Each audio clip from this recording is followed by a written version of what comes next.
Well, hello there, and welcome to today's stream where the topic today is about needs. And hello there, Zap. I wanted to talk about needs today and what that means, what our needs, what I'm learning about it, all that kind of stuff, because I'm kind of recognizing, well, there's people out there that genuinely have a hard time expressing emotions. I, in similarity to them, have a hard time expressing my needs. And so I'm in the process of learning how to express my needs, that my needs are even valid. And I'm going to explain all of that and talk about that in today's stream while we're playing some Minecraft today. So if that interests you, if you also have a hard time expressing your needs and stuff like that, this is the stream for you. So let's just jump right into that.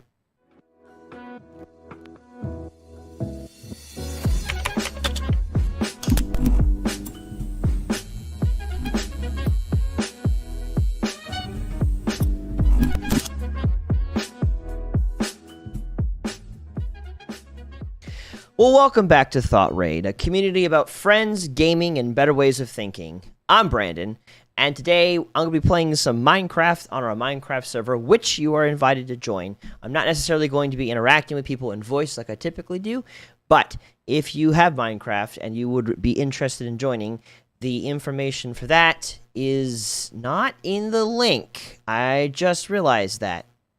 So, if you're interested in joining, let me know and I'll get you that information. But in the meantime,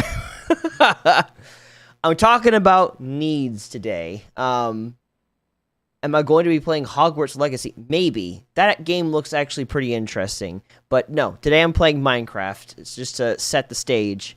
But I want to play Minecraft because it's the perfect game for me to play whenever I want to really focus in on a topic.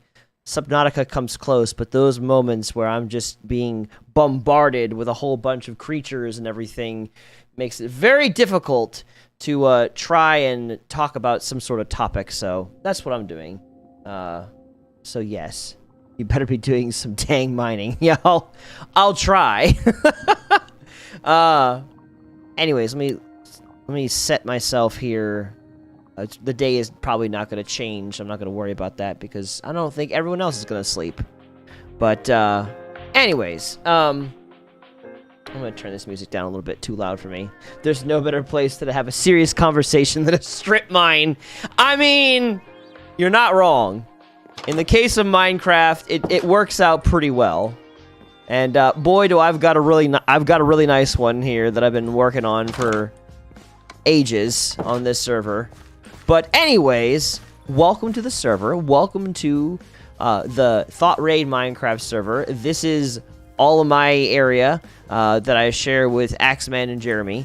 We've just been kind of building stuff together and just kind of going along with it. My most recent creations, probably since the last time I streamed, would be this windmill over here. I've been working with the create mod and okay. I am being attacked. Excuse me. Let me get my shield. No. Leave me alone. Haha. Get wrecked. There we go. Anyways. No distractions, no disturbances, only profits and conversation. Yes. Anyways. From the last time that I streamed, a few things have been added. That bug is throwing me off. I created this windmill. And I'm going to eventually get a grinding wheel for it so it can actually create for me flour to be converted into bread. So that's the whole purpose of this, followed with this whole chicken farm. This chicken farm is new. I just now created that because I wanted to actually have chickens. Hello, Kenneth. How are you? How are you, Kenneth? Also, before I go into my topics today, to the two of you, Zap and Kenneth, how are you doing today? Because I'd like to know about that. What have you been up to? Since when can you make windmills in Minecraft? Since the create mod. There is a mod that exists that allows you to kind of create structures like this that are animated and function. Oh, I did look into its eyes. Oh, okay. I'm sorry, Enderman. I did not mean to look into your eyes. I'm sorry. Leave me alone. Ow. Ow. No, don't. Stop. Stop. Enrin, please. Thank you. Oh, that was close. Okay. I was down to half a heart. Okay. Let me just take a second to recover from that. Lord have mercy. Alright, so let me see what you said. So, good, but also meh. Happiness is always up and down for me nowadays. And Kenneth, you said, I'm doing well. I'm recovering from the weekend. Still from Saturday. Recovering from the weekend? Now, that sounds like a dad thing. Because I don't, or either that or your job causes you to work on the weekends, which is also entirely possible. I'm curious which one it is, because, like, I first was going to say it's just straight work. Okay, so you worked until midnight and said, okay, so it was a work-related thing. Then I was going to be like, but you're also a dad, so I figured that could also be a factor, because kids don't work on, Saturdays typically, so maybe you had done some family thing and that tired you out. I had to figure that one out. Anyways, the mines. Let me bring you to the mines that I've been working on. No better place to talk about deep things than a strip mine. As Zap put out earlier. So, you mentioned, I assume kids don't work at all. Yes, they hopefully don't. My kids are good. They aren't too stressed. Well, that's good. I'm glad.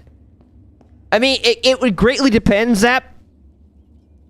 Children's suffrage or children's rights is not something that is all too tremendously recent in history, or not tremendously old in history. It's more recent.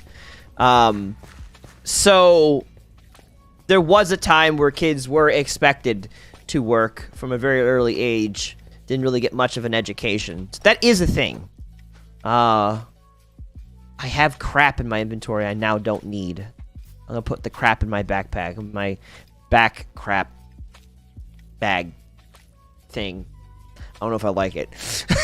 That's what I'm working with, TM. That's what I'm working with right now. Deal with it. Oh gosh.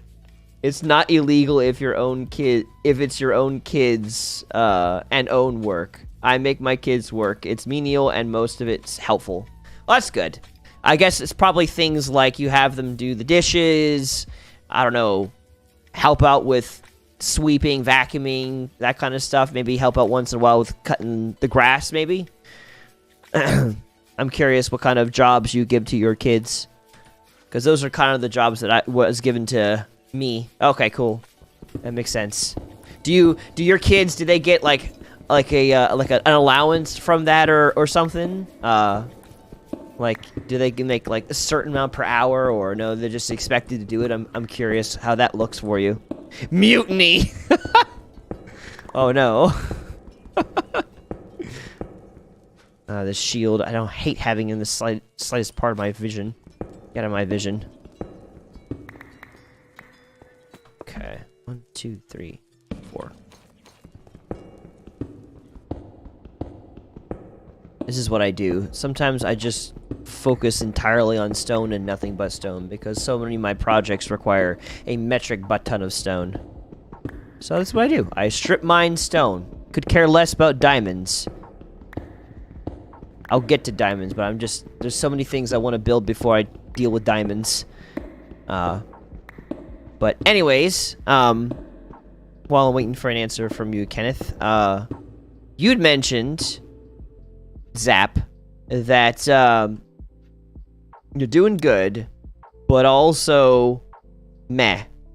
You find that happiness is always up and down. I mean, that makes sense.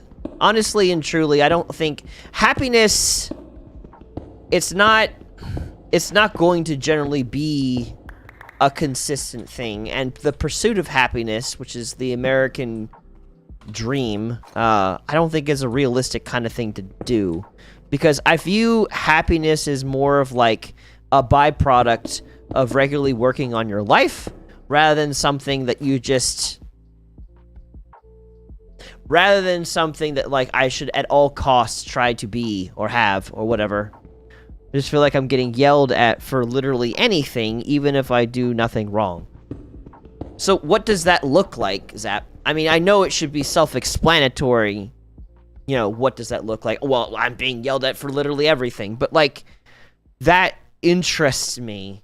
And that is something that I kind of feel like I'm presently experiencing in a way. So I'm curious what, more in depth, what you mean by you feel like you're being yelled at for anything and everything, even if it's not even your fault. Like, can you give examples related to that? I got home today, I did some homework, walked the dog, and just got on the Xbox. And then my mom came down and yelled at me and said that I wasn't doing anything productive. So she completely didn't notice the fact that you did homework and you walked the dog. All she saw was that you got on the Xbox. That's hard. 2, 3, 4. I can resonate with that. Like for me, Zap, I grew up... Oh, hello. I must have hit the river. Yep, I hit the river. Oh, whoop.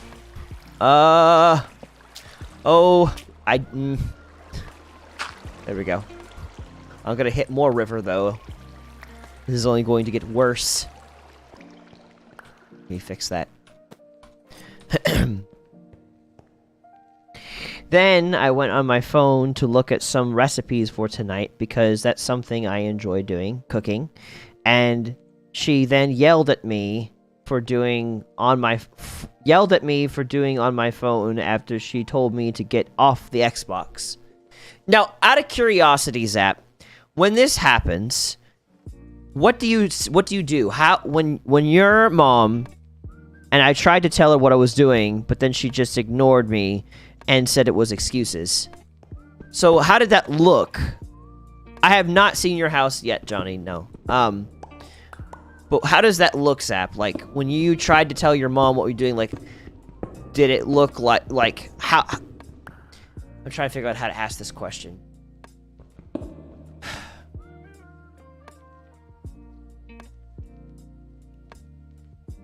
Were you able to like bring it up to her like calmly? Did you bring it up to her like and what it was like yelling at her?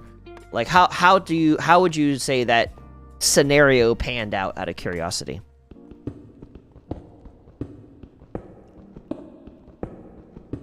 Because I'm curious. Let's see. 1, 2, 3, 4. Trying to make my way underneath an river. I was trying to wait for her to finish speaking so I wouldn't interrupt her, but she was just done. She was just done with the conversation by the time it came up.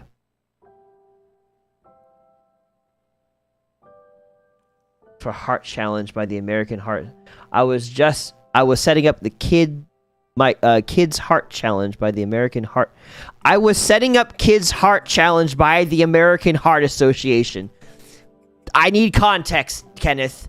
What? Because anytime I try and make a point before she finishes talking, I just get yelled at for interrupting her. Okay. So you begin to try to explain the situation, and then it's just like, no matter how the sentence begins, it's just immediately, you're wrong, kind of thing?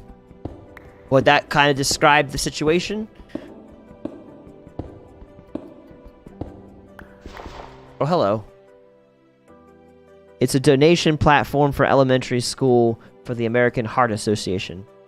And typically I'm the one talking first, and she interrupts me. Okay. Why am I putting my bread into my inventory? Get that bread out of that inventory. Ah! More gravel!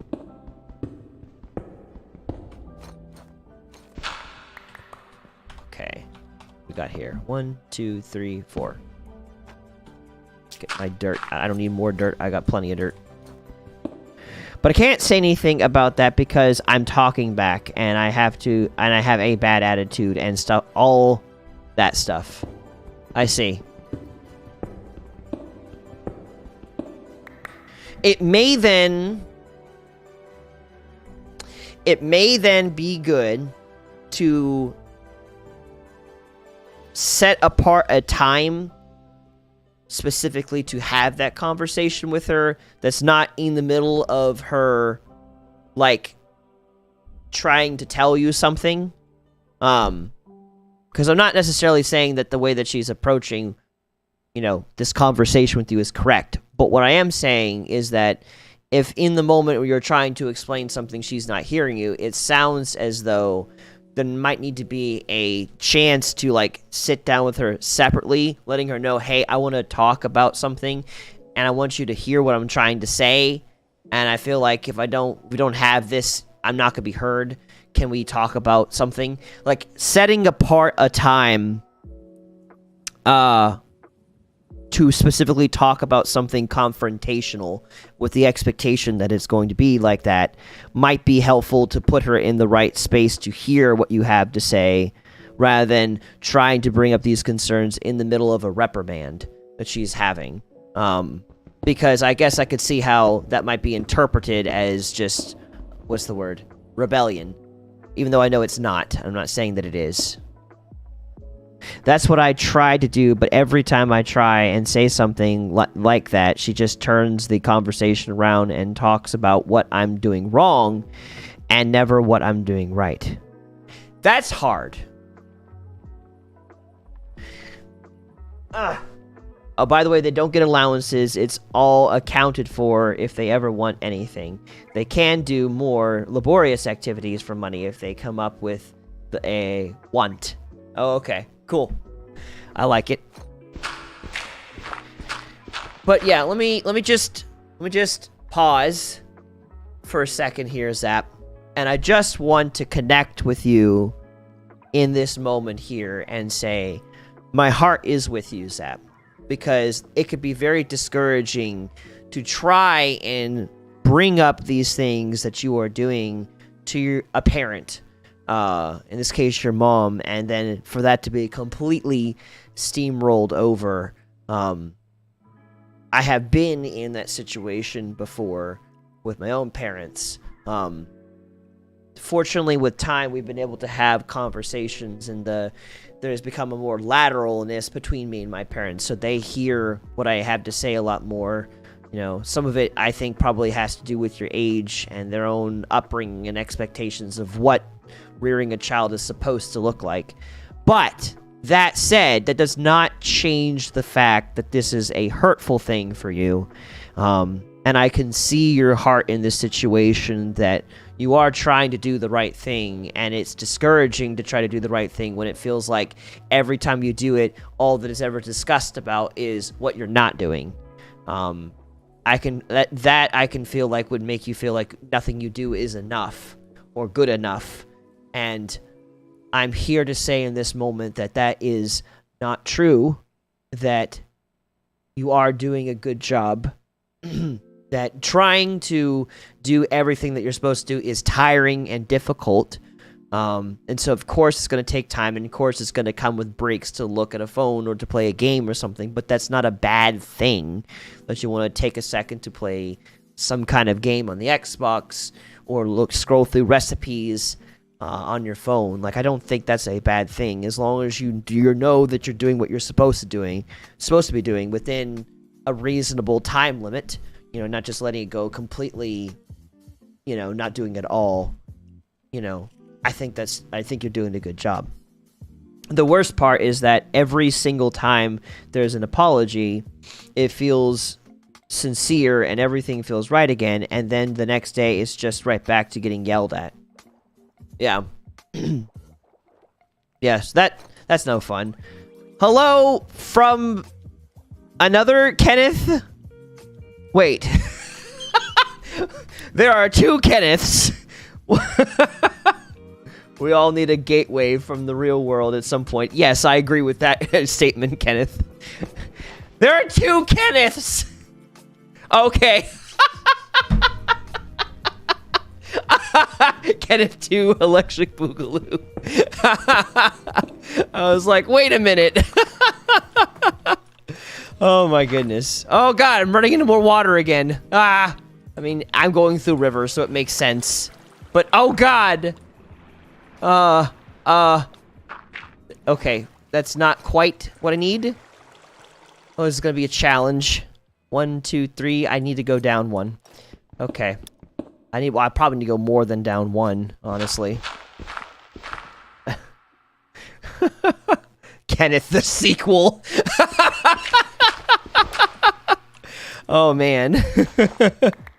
But yeah, don't let people vilify your love of video games. Like, it's not worth it. I really think that maybe I really think that a lot of people don't understand, especially people that are more athletic. I don't think they fully understand, or people that are workaholics. I don't think they understand the value of playing games. I think that they can oftentimes look at video games as a waste of time. But I really don't think they are. I think they can get out of hand. Yes, you can definitely start to treat video games as an escape from things you need to do. And maybe there is a time and place for that sometimes where you're going through a really rough time and you've done all the hard work and you're still kind of stuck. But most of the time, you don't want it to become an escape, though. So there's a line. But really and honestly and truly, my life has definitely been enhanced by video games, not worsened. It's opened certain doors of making new friends. It's helped me be more creative, and helped me with creative. It's helped me learn about myself. I think every person needs a hobby, an outlet for fun, and if video games is that for you, definitely do not vilify that in your life. So I really want to put that out there, and I think what you're going through, Zap, right now is the perfect thing to talk about for today's topic in the first place. He said, I really can't blame her, though. She has a stressful job with horrible managers, and she's been demoted multiple times right now. Ooh. And now that my brother has gone to England, it hasn't exactly helped. Yeah. I'm really, also, Zap, I'm really proud of you and your ability to look objectively at this situation, understand that your mom is going through a rough time, and therefore she doesn't have the same space to be able to be there for you like you want her to be. But I really want to say, though, it doesn't necessarily mean that what she is doing is right. It's just something, it's just good to think of that, though. When hurting people hurt people, effectively. Hurting people hurt people. So it's good to know that and to realize that about your mom, because it gives you the strength to put up with her when things are difficult and she's really not helping in the situation. Excuse me. I'm not proud of it. I literally ate an entire sleeve of Pringles. That's why I'm a little bit burping right now. That's another story. In case you wanted to know, in case you cared. But anyways, I am proud of you, though, that you recognize that about your mom and that you're giving her a little bit of space. No, I didn't eat... Oh, you're asking if I ate, like, multiple cans of Pringles? Just... just the regular kind. Just the regular kind of Pringles. No, nothing special, no extra flavor. I haven't had Pringles in God knows when. So I had to have the Pringles. It was too long since the last time that I had a Pringle. So yes, and I'm single, so it is mandatory that I have a Pringle. Yes, Pringles. So anyways, I think what you're going through right now, Zap, is perfect timing for what I want to talk about today. So the main thing that, oh dang it. The main thing that I wanted to go over today was needs. You haven't lived until you've downed 3 cans of pizza-flavored Pringles watching the Super Bowl. They are good, too. I think I've had pizza Pringles. They are pretty good, but I wanted the originals. But anyways, focusing. So, I wanted to talk about needs today. What they are, what I'm learning about them, and everything. Because I know a lot of different types of people, okay? And there are people out there that are really not comfortable with their emotions. They don't like to feel things. They just want to be neutral their entire life. They don't want to feel angry or sad. I really stress that. Sad. They don't want to feel negative emotions. They'd rather just be neutral, maybe happy. Although happy can be a bit of a trap. They might feel like, oh, if I'm gonna get happy, it's not gonna last. So they might want to even rid themselves of that emotion. But for me, personally, I don't really have a problem being in touch with my emotions. I've never really had an emotion box. Like, some people can just, like, take, oh, I feel anxious, and they can put that emotion in a box, and then put that box on a shelf, and lock it, and never feel it. I don't have that sort of box. I just feel things all the time. And sometimes I feel happy. Sometimes I feel sad or angry or whatever. I just do. And I have never really vilified myself for feeling what I feel. But what I have hated myself for at times is for me having needs. So I want to, like, first, like, explain what I mean when I say that and why I'm talking about it. What needs are, obviously, everyone has needs. You need air to breathe. You need food to eat to survive. You need water so you stay hydrated. You know, everyone has basic needs. But then there are some needs that are not so basic, and that's what I'm referring to. Like, some people, on a more complex level, maybe they need 12 hours of sleep to be functional. Some people could probably only need 5 hours of sleep to be functional. Everyone needs sleep, but the amount of sleep each individual person needs can vary. And then it can get even more complicated than that. Some people, physical, emotion, yeah. Some needs, I guess that is to say, fall into, like, the emotional category, and that's kind of what I'm figuring out right now of what my needs are, because I don't like feeling needy. You lost me at physical needs. Do you, Calypso, do you know, okay, so, when you're saying you've lost me at physical needs, like, are you saying, like, you don't know exactly what physical needs are? Are you saying that, like, you don't know where I'm going with this? Like, what exactly are you saying when you say that? Wow, thanks, Zap. You'll get used to it. Oh, well, I guess welcome to thoughtraid. But no, seriously, Calypso, what I'm saying, I just blank, I can't understand anymore. Okay. So do you want me to, like, explain physical needs? Like, what that means, perhaps? Because I can take a second to explain that a little bit more.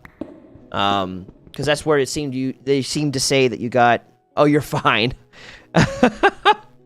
I've been here since June, and I barely understand it sometimes, but you'll learn how to interact while deviating from topic. Okay. Well, if you say you don't understand something, part of this is me trying to explain things. So if you truly understand it or whatever, then I might not get if it's a joke, I might not get it, because I am, like, partially in explaining mode. So just make sure that you're clear with communication and that, so I don't end up derailing. Okay. So, anyways, let me get that. It's getting dark. Let's see. 1, 2, 3. Oh, hello. There's another, like, thing of water down here. I cannot seem to get enough of water. And now I've got stone in my inventory. Gross. I have so many things I do not need. Like that. Yes, I am definitely using mods. Although this copper is specifically a resource pack, not necessarily anything otherwise special about it. So, for clarification there. But there are other mods that I'm using too that are... Wait, I don't want stone. I want that to be made of iron. Okay. So, alright. Let's see. 1, 2, 3. That's right, 4. So anyways... So you got your physical needs, your basic needs. People need food to eat, otherwise they'll die. Air to breathe, they'll die without it. Water to drink, they'll die without it, okay? People need sleep, they'll die without it. We got basic needs that are like, everyone needs to take care of, lest they die, okay? That's your basic needs, alright? What the heck? Oh, you're just digging right down. Hello. I was not expecting that. Oh, what is this? These are things I do not have inventory space for. Let me make inventory space for. That is a copper back tank. Interesting. And diving boots. And, oh, a diving helmet. Oh, how fancy. I need to return to the surface anyways, as I'm running out of space to get more stone. Okay. I wasn't necessarily that I was looking for. It was more specifically, no, I'm not gonna be in voice chat for this one, Zap. This is one I'm just kind of focusing in on, just responding to people in the chat while I talk about the topic. So yeah, no voice chat this time. That'll be Friday and Saturday specifically. Because otherwise I'll probably be very distracted. But no, otherwise, Calypso, I'm not necessarily looking for a thing so much as I'm just trying to mine stone. Because I'm going to use a lot of stone later for my buildings. But yeah, anyways, so... Chart of the Naked Monday. Yeah, kinda in a way, Zap. I won't lie. So, anyways, needs. You've got physical needs, okay? Then there are more complex needs, like everyone's different. Some people, like, okay, so for instance, maybe you've heard of this, maybe you haven't heard of this. Oh, no, I'm definitely not looking for diamonds at the moment. But anyways, maybe you've heard of this, maybe you haven't heard of this. There are different needs that are, like, where,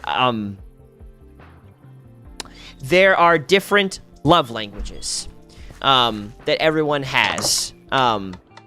There is one book that kind of categorizes it down into 5 love languages.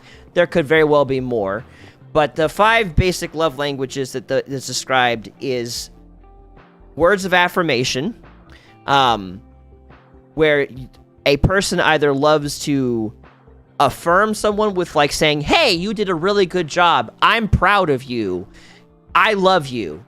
Words of affirmation. Or they really receive love through words of affirmation, where being told that they did a good job, told that someone loves them, really means a lot more to them than other ways of loving them. And then there is physical touch, where some people need to receive a hug to feel loved, or maybe they need to, I don't know, have a pat on the back, or some form of, like, I am expressing my love to you by touch. Like, I'm giving you a hug. I am, again, patting you on the back, whatever. Love is being communicated through touching someone, holding hands. There is quality time, where...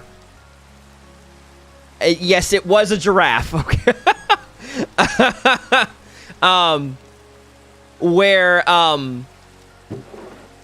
you express love by spending time with a person.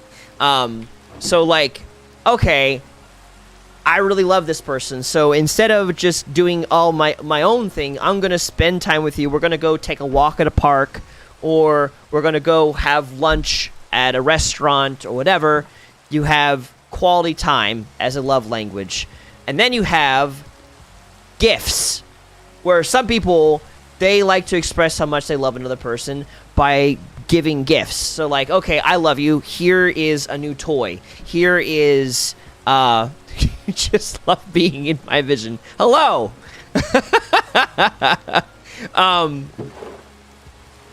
You know, here is a new car. Let me buy this small thing for you that made me think of you. Like, oh, I know you like Legos. Here's a new Lego. Whatever.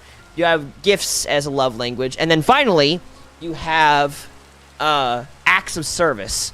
And this is where someone expresses love by doing something for you. Like, hey, I'll clean the dishes for you. Or I'll cut the grass for you. Or, hey, I'll help you move furniture. Not trying to be part of the stream, but when I hear I need, I try and help. Oh no, I appreciate it. Yeah, and it's fine. I joke because I wasn't expecting you to be there, but not actually. It's not a problem. I just wasn't expecting to be there is all. He already has the light and you don't have. Yeah, I know. I'm not in a rush to get the diamonds. Trust me. As you can see, this whole stream, not in a rush about it. But anyways, what was I doing? Oh yes, I needed to get stuff out of my inventory. So you got the 5 love languages, all right? Mine, I really need at times for people to tell me that they appreciate me. I don't go around making people say, you should tell me that you like me or something. I'm not interested in someone lying to me. I can tell when someone's saying they love me because they feel like they have to tell me that. And they say that they love me because it actually is coming from the depths of their heart. Now give me mine. Exactly. Point in case. But when someone, like, legitimately, they didn't feel like they had to, they had no idea, they just felt like they really loved me and then they told me it, that means a lot to me. That tells me, hey, they were just thinking of me and they're like, man, I love this person, and boom, they tell me that. Like, that's a really big thing for me, like a need, you know, or, hey, you want to go do something? Like, quality time is another one of those things that's just, like, important to me, because it's like, and it's one that I like to express to other people, like, hey, do you want to hang out on Minecraft? Do you want to go to this park with me or whatever? We can walk and talk. Those are, like, important things to me. So... So yes, I own this server, and you are able, if you have a computer and you have Java Minecraft and you want to download the mods to join it, you are more than welcome to. They are all listed on CurseForge, just as a FYI. So yes, and if you want to do that and you have the ability to do it, let me know and I can get you the details while we're here in the stream. Let's see here.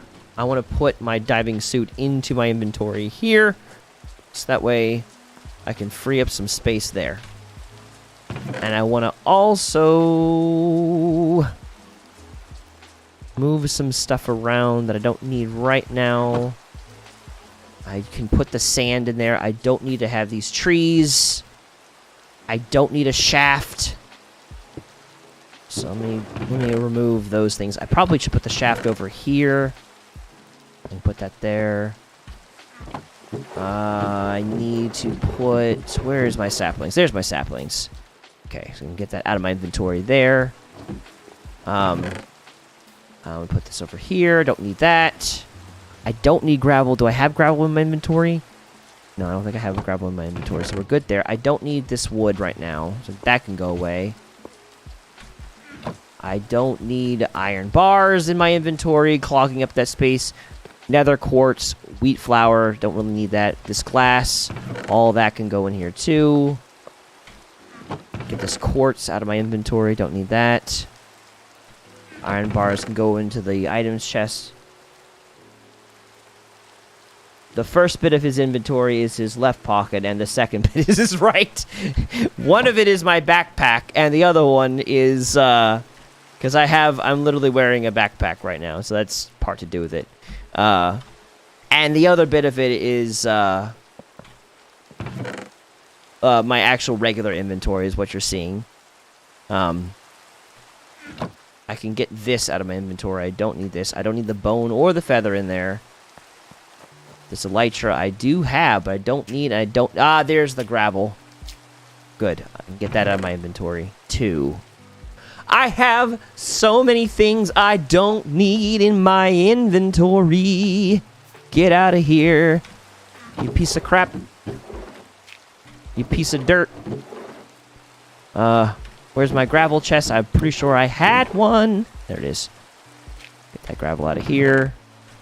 Put the bucket in my inventory. I might need that later on. This grass block can get out of here. Put that there for now. White dye doesn't need to be in my inventory. That can go in here. Like this grass block can go in there. And I think that's the bulk of it. I need to put this in here for later use. Okay. The server IP is thoughtraid.mcserver.us. I can write that out here, actually. So it's thoughtraid.mcserver.us. That is the IP address that you would need in order to join, and then you just have to look up thoughtraid. It would be TR New Horizons is the name of the mod pack that exists on CurseForge, and all you got to do is download that, and boom, you have it. So, anyways, all right. Focusing back in now that I got all that situated. So you got needs. You got your basic needs. Then you have more advanced needs. And that's kind of what I'm discovering right now. I'm so sorry, Zap. Because... So, a little bit about my background. I mentioned some of this in some of my previous... in a previous Thought Race stream. Growing up, I have dealt with 3... different narcissists, and a narcissist is a person who has a hard time seeing anything as their fault. Like usually it could be because they've been abused, they've had a bad life growing up, or it could be other causes. For whatever reason, nothing is their fault. And they usually will find ways to get things in their favor, and they like to gaslight people. Gaslighting people is a term that means they like to get you to question your view of reality until your view of reality lines up with their view of reality. So let's say, just as a basic example, that they believe that the sky is green. Not blue, but green. Anytime that you would try to have a conversation with a narcissist will try to convince you that the sky is green. And they will say things like, what are you, dumb? Like, yes, the sky is green. Like, where did you come up with the fact that it's blue? You're absolutely insane to think that it's blue. Like, what are you talking about? Or they'll say things like, wow, you want to bring up that the sky is blue again? I guess we can't have conversations about reality. I guess you just can't handle the truth. You're an idiot. They'll just say different things. Yeah, it's TR space New Space Horizons is the name of the mod pack, just to kind of put that out there, Kenneth. So they'll just say things that'll make you doubt yourself. Doubting yourself in general is not necessarily a bad thing, but if everything that you ever believe is under constant question unless it lines up what they believe is right, that's a problem. That was my reality from when I was 5 until I was about 21. And so I grew up with 2 narcissists in my life that were family friends. And they wouldn't really have been close friends at all if it wasn't for the fact that my parents had their own struggles that they were going through and weren't able to recognize a narcissist well. My mom more so than my dad. And so that's kind of how I got stuck in that, because I just grew up, and I just thought this was normal. With my, my perceptions of reality constantly being questioned. I'm a child. How am I supposed to know that? Later on, I'm a teenager. How am I supposed to know that? I don't know. But nothing I did was ever right in their eyes. And there was other people in my life, too, that were kind of like that. A lot of people really rejected me growing up. I remember going through middle school and really feeling alone. And like no one liked me, and I could never fit in during those years, especially between 7th and 8th grade was very tough for me. And by the time that I got to, I forgot to smelt the copper. By the time that I got to high school, it only really started to get better at the end, because I remember when I got to high school, 9th grade, I was really trying my best to kind of like reconstruct my identity. Like, no one knew me, so I was like, okay, I can be whatever kind of person I want to be. Cool. And I went in very confidently in 9th grade, and then people thought how I was portraying myself was pretty funny, so they started laughing at what I was doing, and I took that very personally. And I remember that through 10th and 11th grade, that was a very rough time for me yet again, because I was like, maybe I have some kind of mental disorder, that I have, some kind of autism or Asperger's or whatever, because I can't seem to relate to people my age. They just laugh at me. And it was very hard up until college to really find a group of people that I did well with, that accepted me for who I was. And also keep in mind that in the early 2000s, video gaming, for however much it's frowned upon today, video gaming in the early 2000s was definitely frowned upon as like, you're lazy, you are irresponsible, you are procrastinating, you are, not a terrible person, but more so like you are a irresponsible person. And that was kind of the social perceptions around video games and gamers. And I was kind of all those things, yeah. And so that's how I grew up. And so somehow in that process, I began to learn that my needs were not valid. And I can't sit here and tell you all the ways that became my reality, but I can say without any question that it was my reality, where somehow I ended up learning and believing that it was not safe to have needs. And it probably came a little bit from the people that I dealt with that were narcissists, but it also definitely came from the many kids that I grew up with that didn't understand me and didn't know how to take the time to understand me.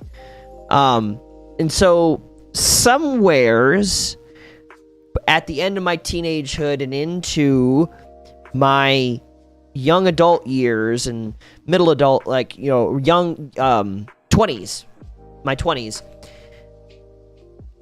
I began to really focus in on what does other people want to do, okay?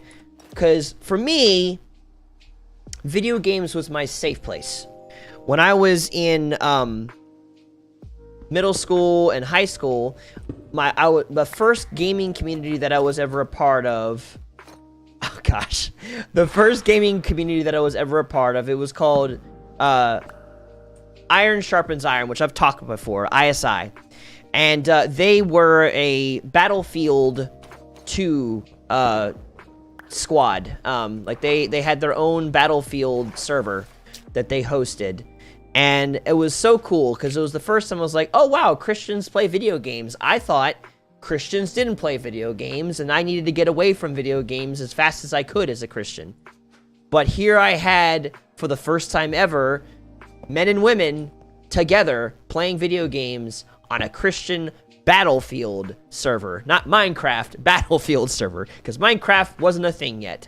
So that was my safe zone.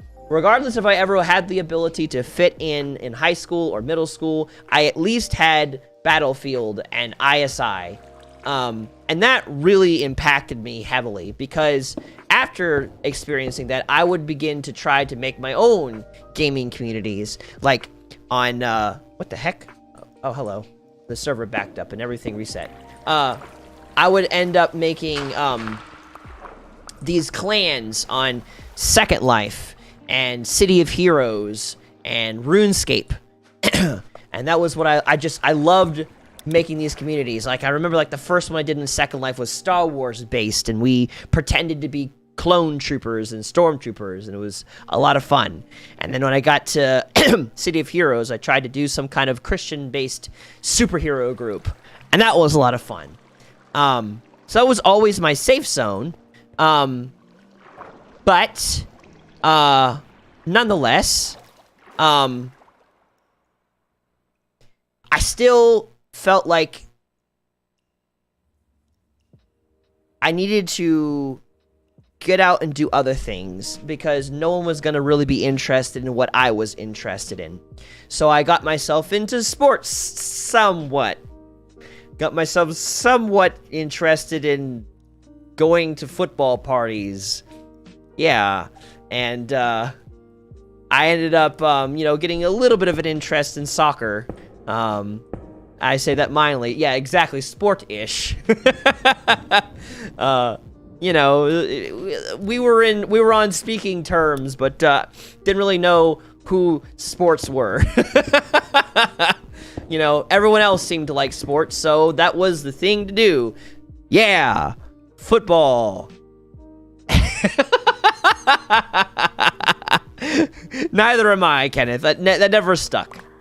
But I think in the pursuit of that, somewhere in that process, I think that's also where I began to believe that my needs weren't valid. Because I remember I had to unlearn the thought process that no one was going to be interested in video games. Because clearly I had already experienced that through the gaming community that I was a part of. But, like, I never found anyone in real life, well, in person, that seemed to be as interested in video games as I was. But over time, I began to find them. And so then I began to really connect with people that were also gaming nerds like myself. This stupid river, I swear.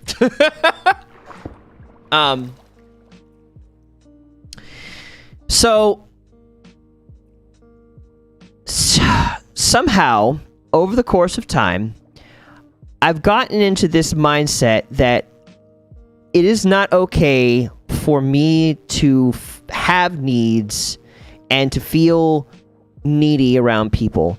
And to be fair, like, allowing myself to be needy. What is needy? Needy is me wanting to really constantly make sure, am I okay in a relationship? Like, are we okay? Like, is everything okay? Like, you did this thing that seemed kind of weird. Do you hate me now? Do I make you want to distance yourself from me? Like, that can get out of hand.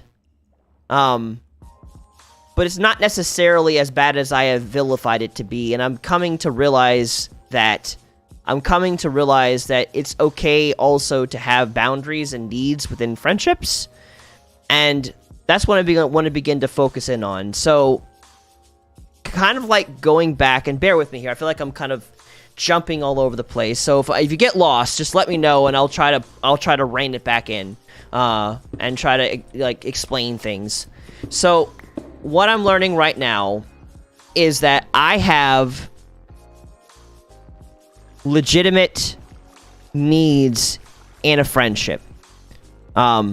Because I'm a kind of person who is a words of affirmation kind of guy, like, one of my needs in a friendship is to know, hey, Do you still appreciate me?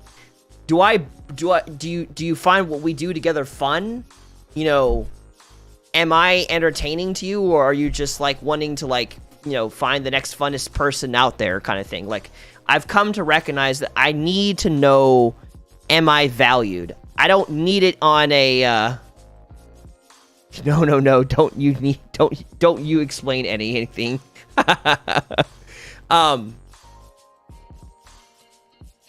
Focusing, is part of the experience, dang. Rip. But anyways, I've come to recognize that, like, if no one tells me that they want to spend time with me, that, you know, they really enjoyed something that I said or that it meant something to them, I legitimately don't know. Like, you can spend all the time in the world with me. We could travel the globe. We can work together. We can, you know, do all these fun stuff together. But if you never tell me I'm really enjoying myself right now and I'm really grateful that you're in my life, I will literally not know that you actually appreciate me.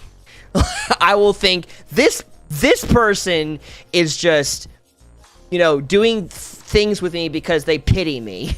Like, they don't actually care about me. They don't actually want to spend time with me. The first chance they get to be around someone more fun than me, they're going to take it, and then I'm never going to see them again. Like, I can be that, what's the word? Not naive. That dense, so to speak, I guess. Maybe that's one way to put it.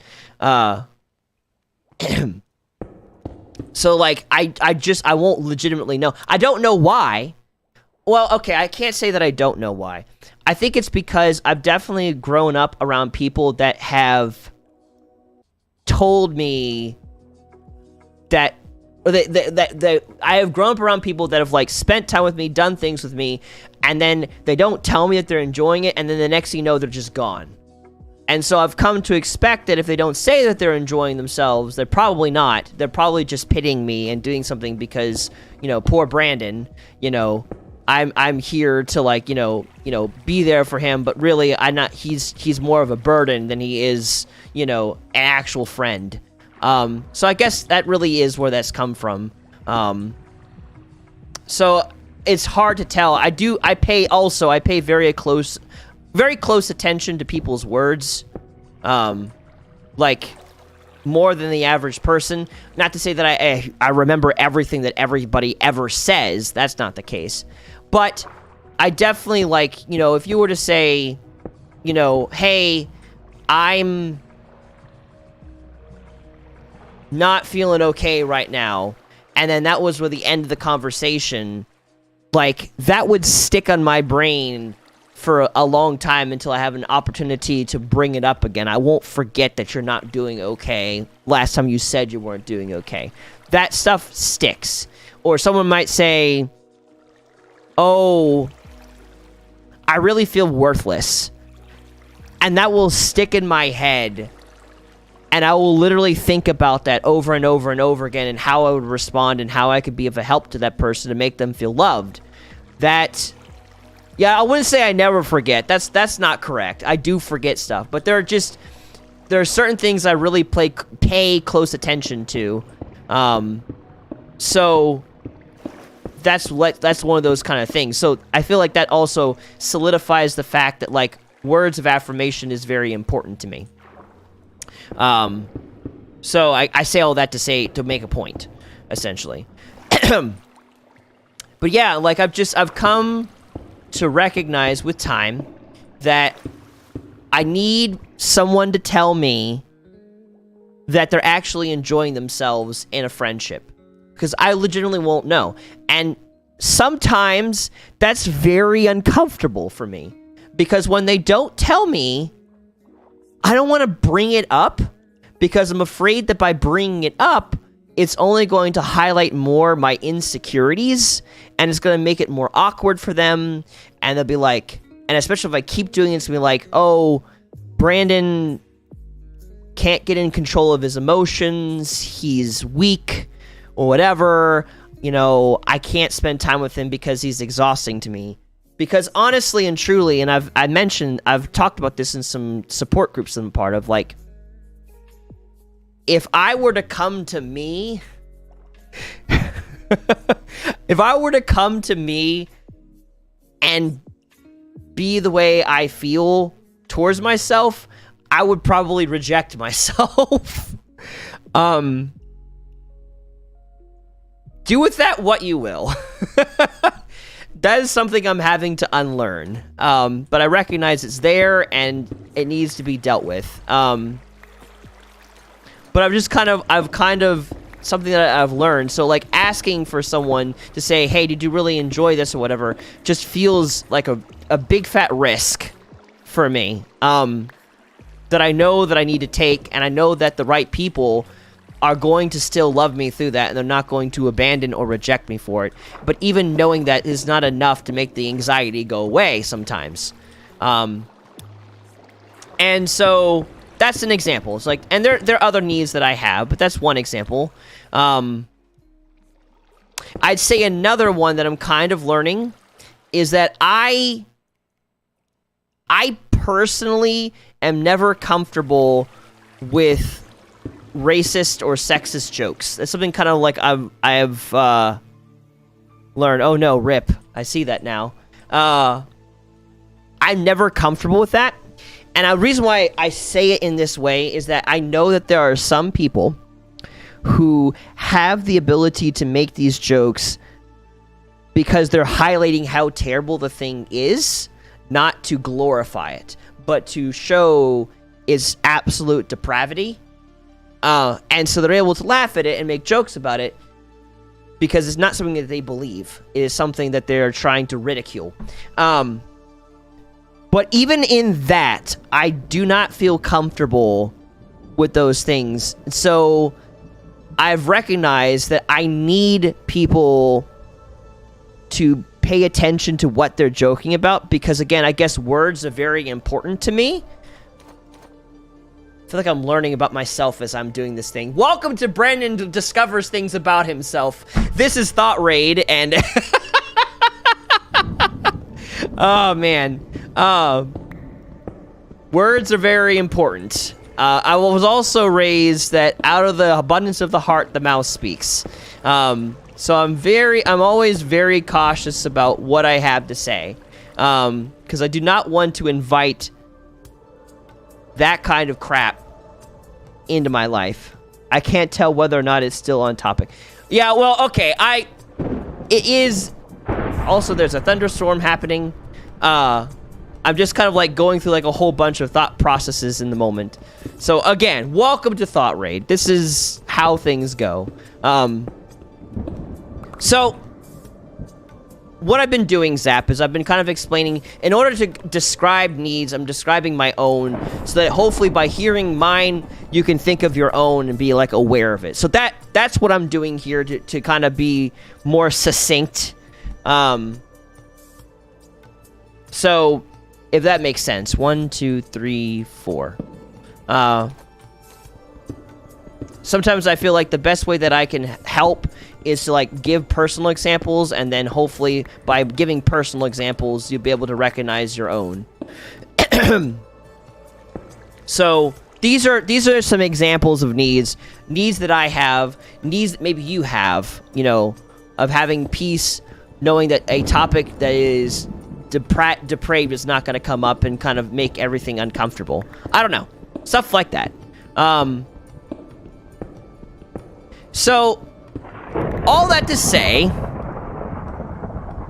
right now, I'm in the process of learning that it is okay to have needs, and it is okay to express them. That doesn't mean that you're going to just lose people in your life as you begin to express what your needs are. What I'm hearing from you sounds familiar to myself, actually, but but also I feel like there's something different. I just can't put my finger on it. But I can very much relate to much of what you said. Okay, cool. So cool.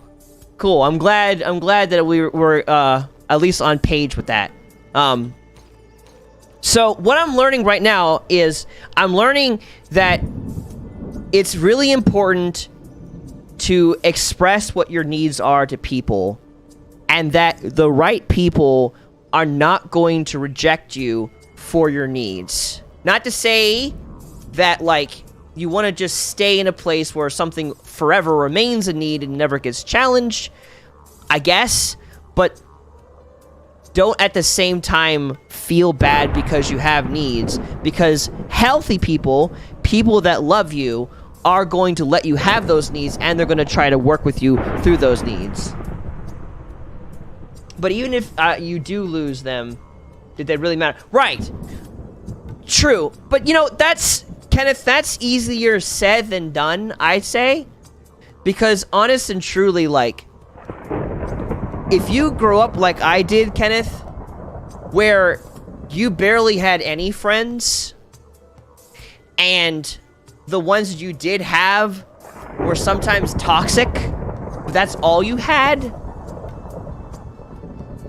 it's really hard to let go of people when you've grown up in lack. Like, I've had abundance in some ways and lack in others. When it comes to having really good, deep, meaningful friendships, that's something that's more recent in my life. That's not something that it was always the norm for me. So to say, if you lose them, do they ever really matter anyways? Like, for me, I would say, yes, it still mattered.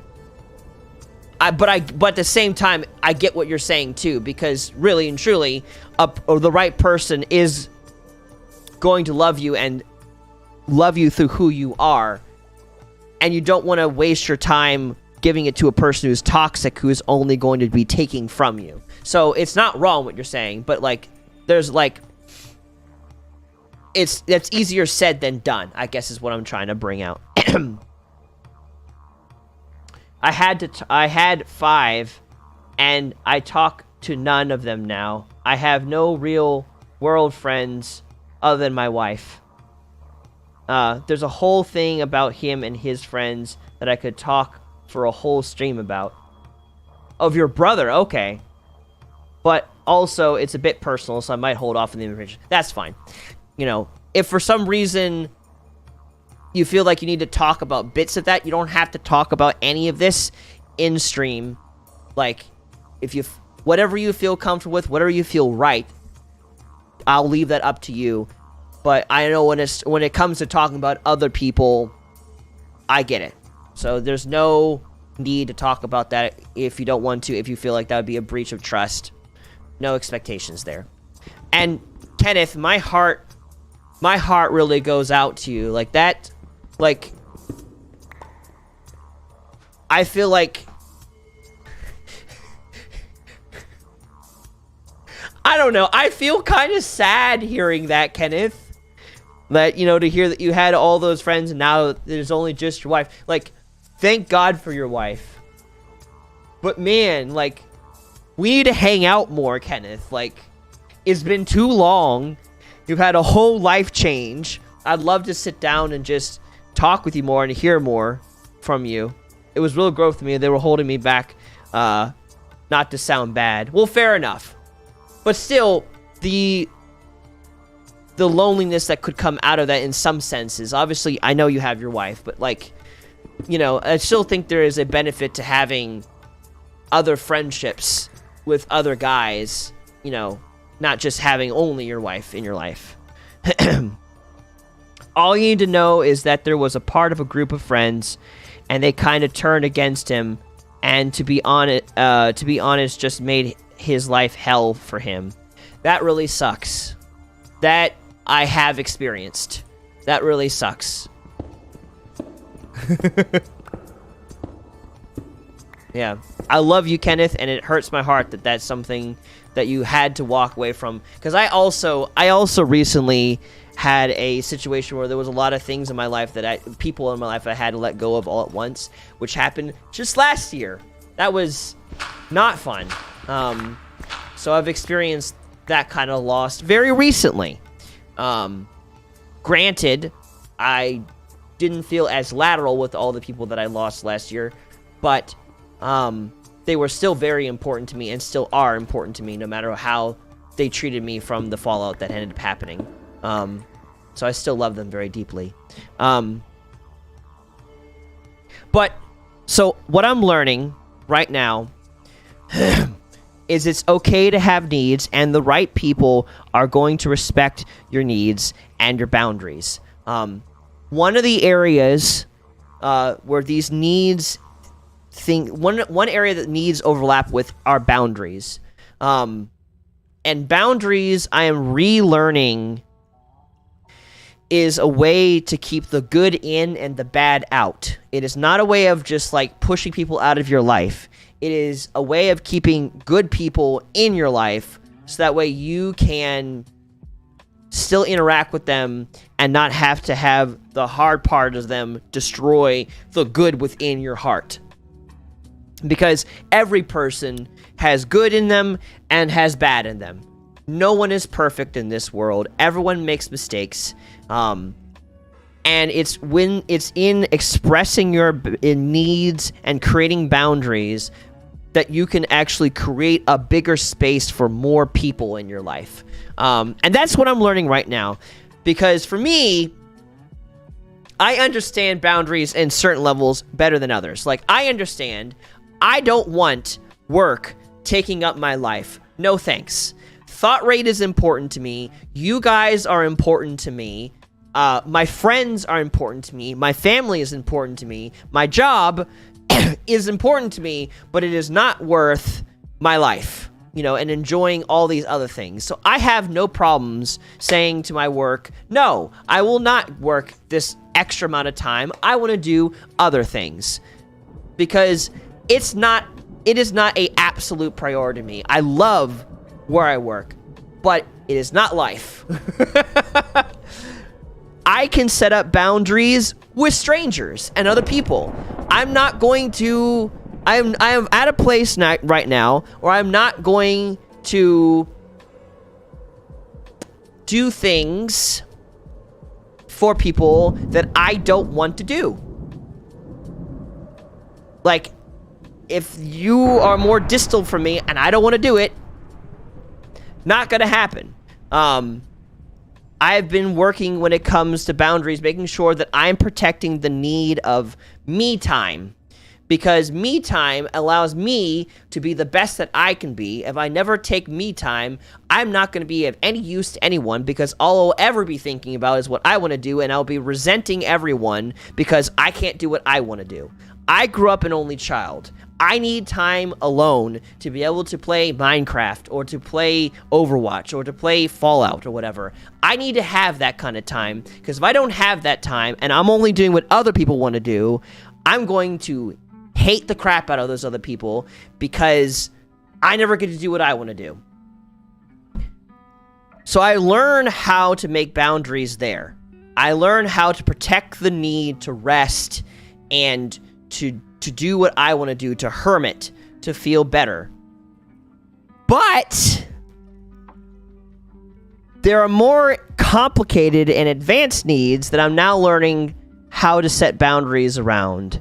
And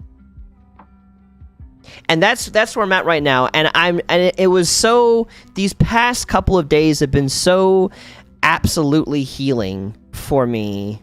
So on Saturday, the reason why we pushed back our live stream for the AI battle was because one of my best friends, Dan, it was his birthday. And one boundary for me is that I really want to make time for my best friends' birthdays. I'm willing to put ThoughtRaid on hold and have someone else run it, so that way I can be there for my best friends for their birthdays. Because they're my best friends, and they're the most important people in my life. So I was there, and a part of the friend group that was there at his birthday party was the same friend group that was with me when we do like D&D sessions. And like I said, in this group, sometimes they can have really rancid jokes. A lot of that comes from their backgrounds, where they've come from, where they're at, all that kind of stuff. But I know that their heart's in the right place. But the jokes never make me, I'm never comfortable with them. And I've tried to see things from their perspective, and I have a hard time with it. And I was talking about that late at night. We were like together at Dan's house, like 3 a.m. in the morning. It was great.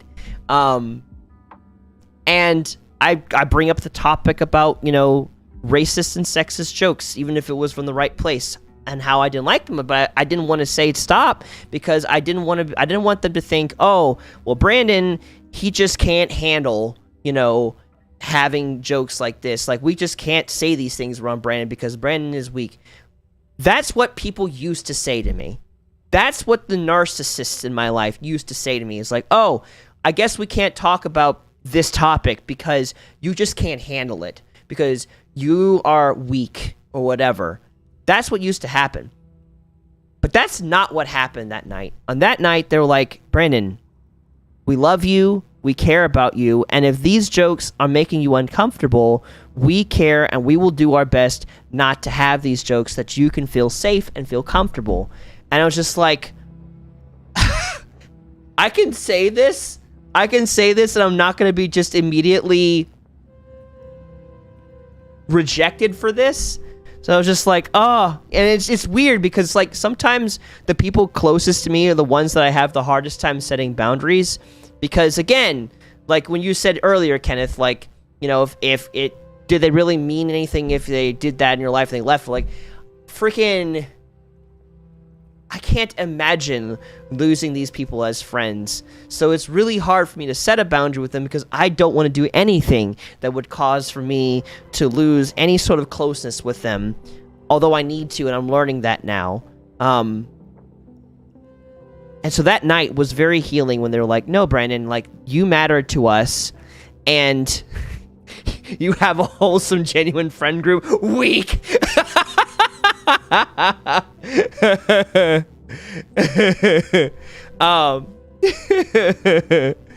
All of the people, more than the phantom fourth person, everyone in this group will become important to me if they're not already important to me. So I'm just putting that out there.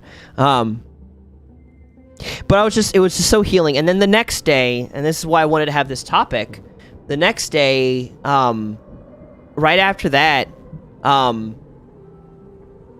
I feel like I need to switch scenes. Like, you just watch me stare at a blank.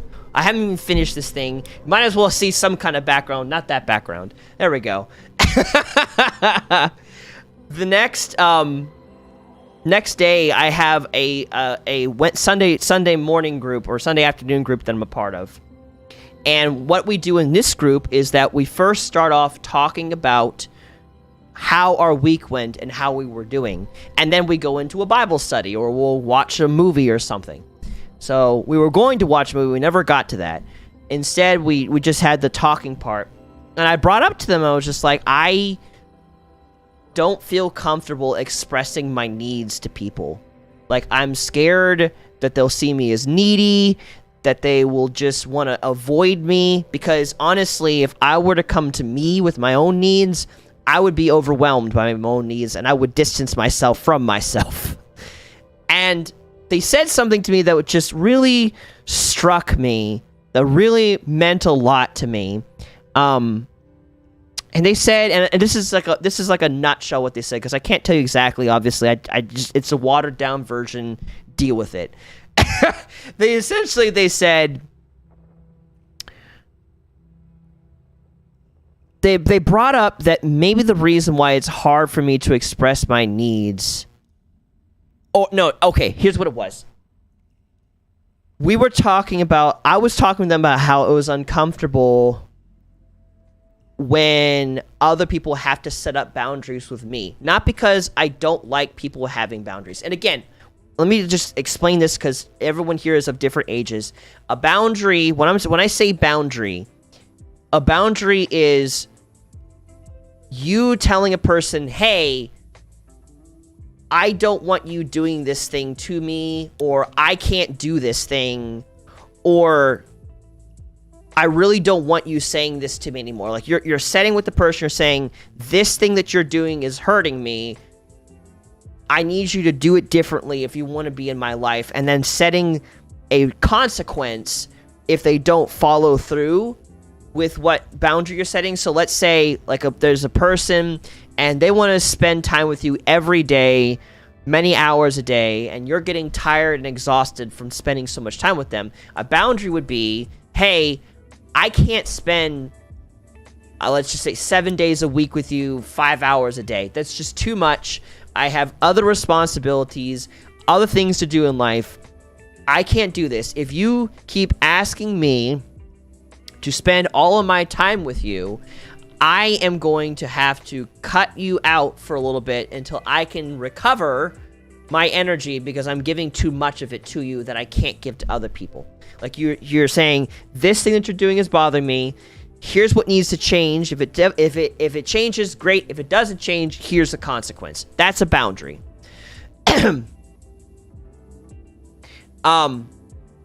So I don't have a problem with people setting boundaries with me in a general sense. I know people need to have boundaries with me. I know it's good. I know it's healthy.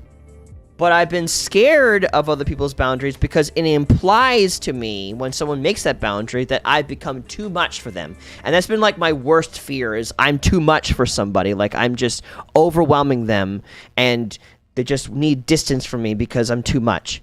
And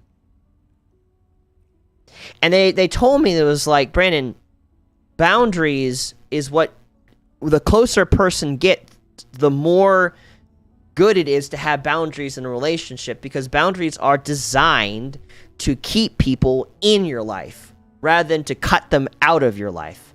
Because again, everyone has their faults, and if there's someone in your life that is really valuable to you and you want more of them in your life, there's going to be certain things, certain boundaries you're going to have with them to keep them there. Because if you just accept every part of them and you allow the negative of them to constantly pour on you, then you're not going to want to be around them, and the relationship will be spoiled. So it's okay to have boundaries, because that's what keeps them in your life, and boundaries can change. So, like, let's say that person that we're talking about, they want to spend 7 days a week with you, 5 hours a day, but now they've calmed down. They're okay with you having your space. They give you space. Now you might be able to spend more time with them. Maybe you're going through a period of time where you're not working as much. You have more time in your hands, so now you can hang out with them. Great. The boundary doesn't have to remain the same. It can change. So they were explaining that to me, and it was just hitting me. It was just like, wow. Setting boundaries with people is not a bad thing. And that really hit me further, too, because it was something I'd already had conversations about with my mom.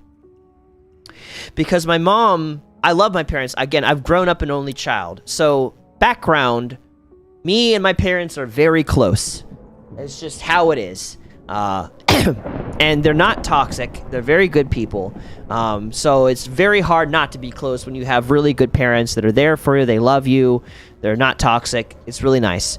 But there's just some things that my parents had done, my mom specifically, that was just like, I can't keep putting up with this. This is too much for me.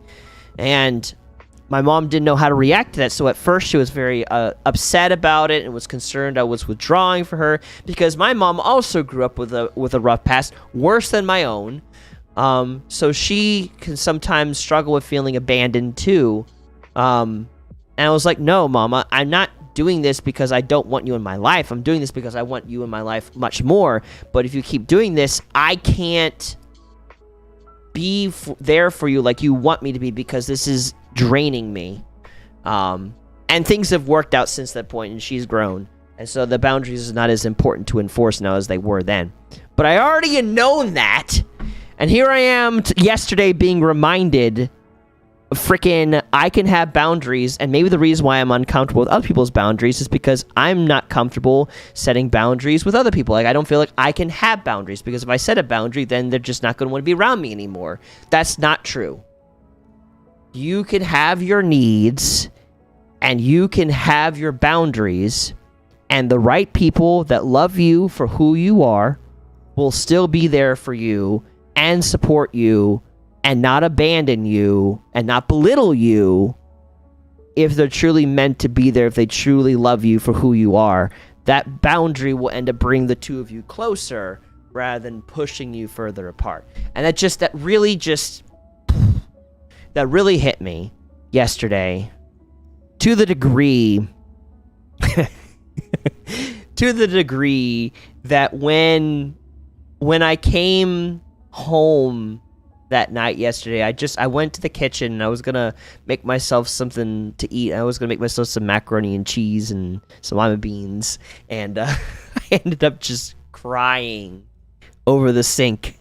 I'm just like so relieved, and it was so healing to have people to give me the space to have my needs, to set my boundaries, because in the past, as I would try to do that, I would get met with belittlement, rejection.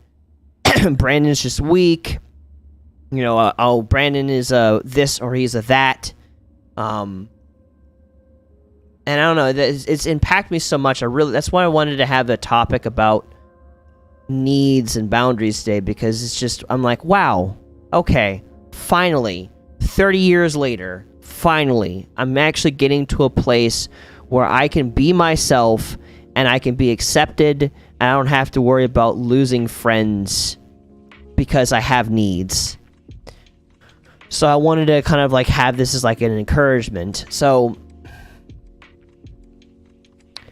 I don't know exactly where I want to take it from here, but I do know that I want to open this up to you guys, because I've been talking a lot, and I have no idea if what I've been saying has been like landing or whatever, or if you have questions or what, but I want to open this up to whomever is listening, both now and in the future, if you're coming upon this stream later. What are your thoughts on all this? What are your thoughts on needs, setting boundaries with friends? What are your thoughts on this, if you have any? Or maybe you don't, and that's fine too. Or do you like have any questions or whatever? Set out this one out. Fair.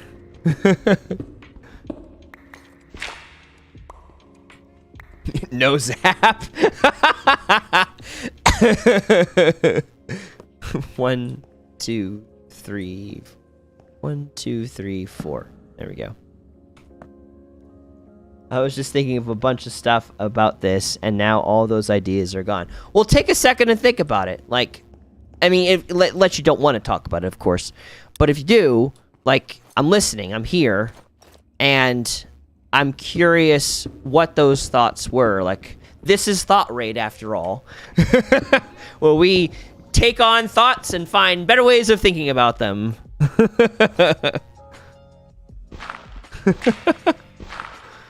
Or I'll say this, Zap. If you think that it would be better to like express your thoughts in voice chat, I can make an exception for you to join it so you can talk about it if you want to, if that'll be easier for you. So I'll put that out there as an option for that. This is something that I have to think about. I never actually set boundaries. If I got overwhelmed with someone being around too much, I would start ignoring them.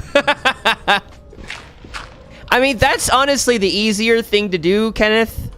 Like, between fight or flight, I am definitely flight, not fight. So my way of handling things is just don't. Just run away.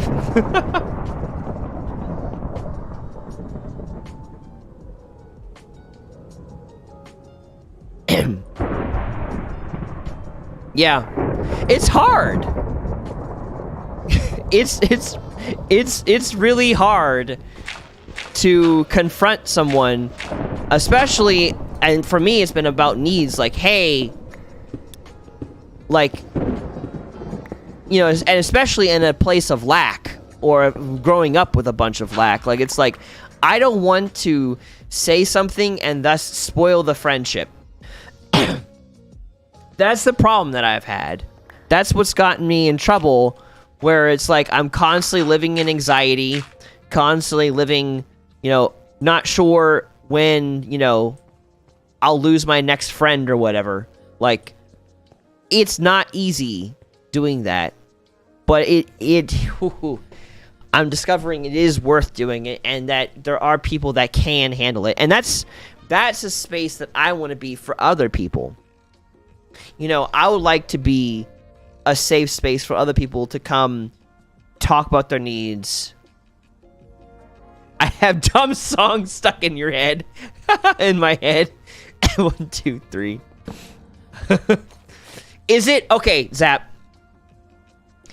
Is it there are no thoughts, or except the song, or is it they're there, but the minute you got put on the spotlight, they just went poof, and just kind of like ran away because it's like, oh no, like I might have to talk about this or something. Oh no, what am I gonna do?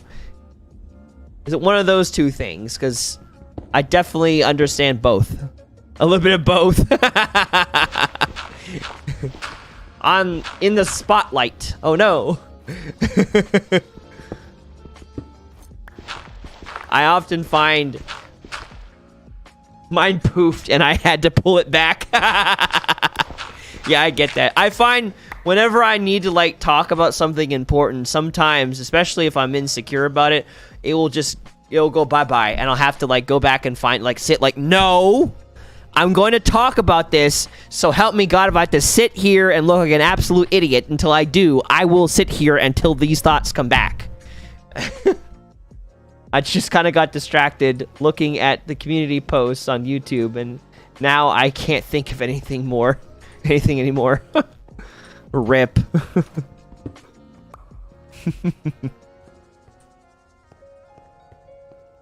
I'm trying to think if I can ask like a specific question. 1, 2, 3, 4, 5, 6. 1, 2, 3. It's gonna go higher. That will kind of help with the soul searching.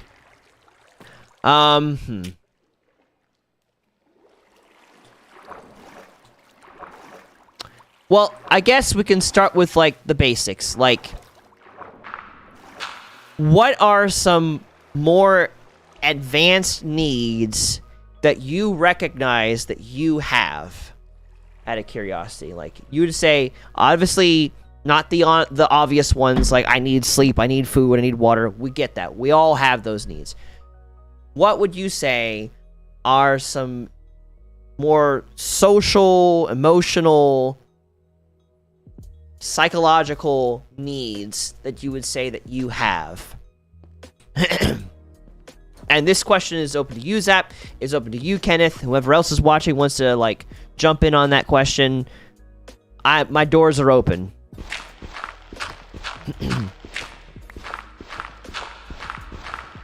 All this water, so much water. This cave is a thirsty boy. There we go. I don't wish to drown. Okay, cool. And you're not being graded, so there's no right or wrong answer here. So if you feel any kind of pressure of like to get it right or whatever, like, no, I'm not going to grade you on like, oh, that's not a need. No, I'm here for whatever it is, whatever you come up with. 1, 2, 3, 4.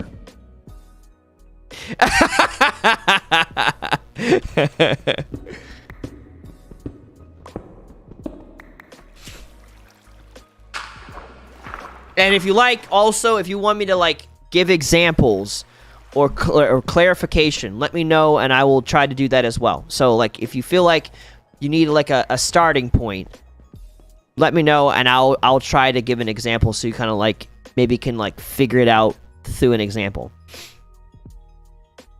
Let's see. How much stone do I have? I still have a couple empty spaces. I need all of the stone, and it's storming again. Let's see. Set. No. Weather. Clear. Sure. For that long. Just talk about whatever you want, and I'll try to follow up with some stuff. Well, Yeah, okay. The challenging part is that I kind of want to talk about whatever you guys are going to bring up here in a moment if you do. So, like, that's where I'm focused on, like, conversation? Back and forth? Ideas? Oh, man. 1, 2, 3. I need more. So much water. Because, to be honest, I feel like you've already covered most of my needs with your kind of rant at the start. So, is that to say that you, too, like, a very important need for you is words of affirmation? In the way that I have described it, I guess? Is that valid?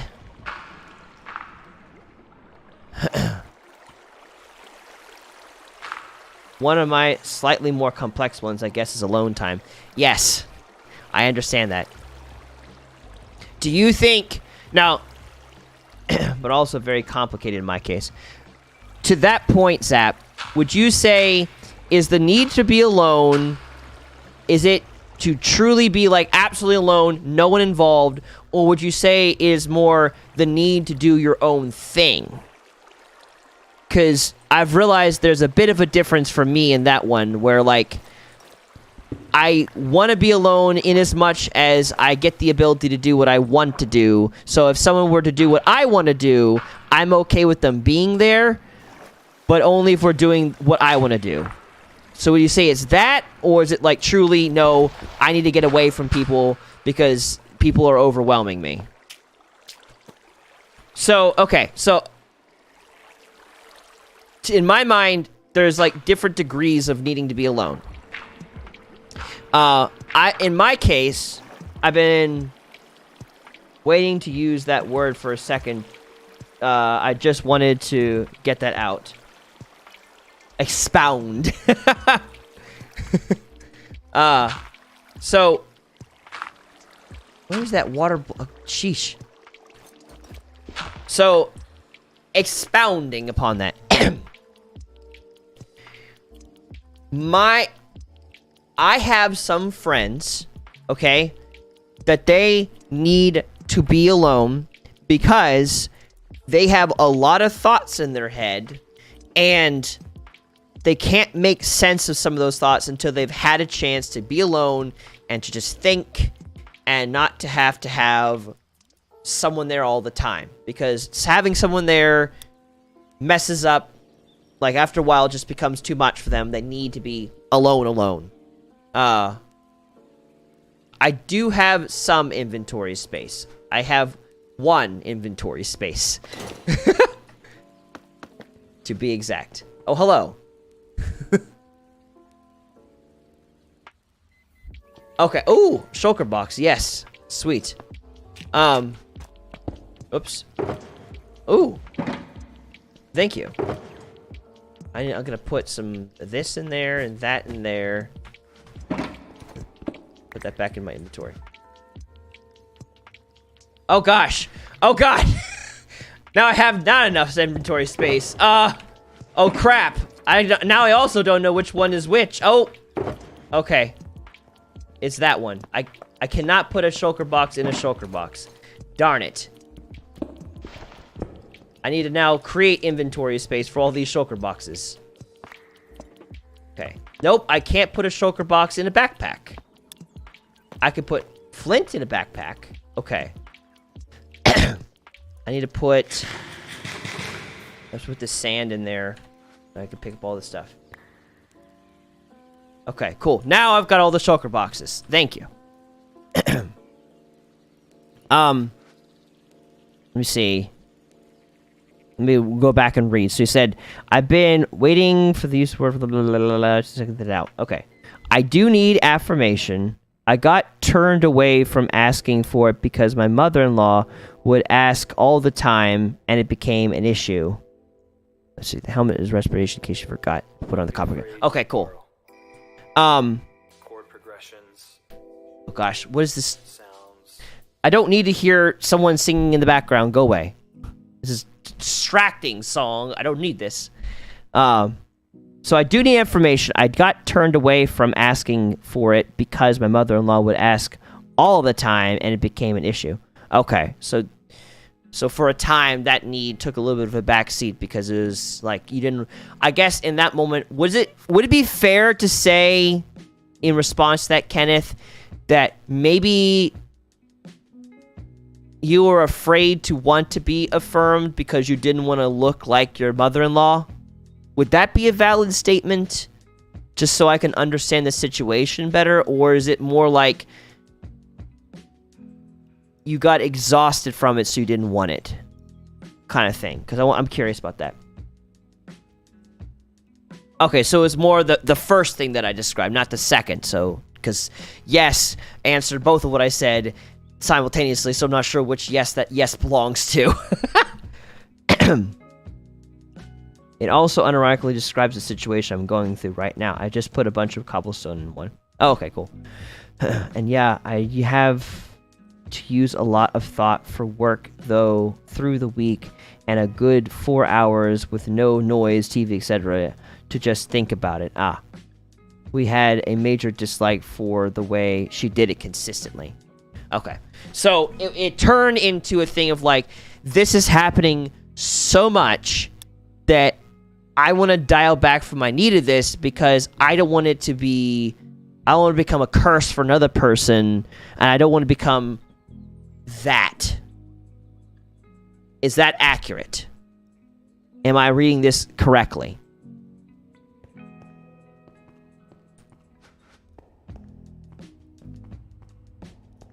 I'm going to try to not add anything else in there. So okay, cool.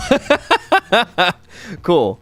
Yeah, there is indeed a little bit of a delay between I say something and you hear it. So, like, I got to be careful what words I say next, lest it be, snipe everything. Noah is available to trade for gunpowder. Okay. So going back to you, Zap.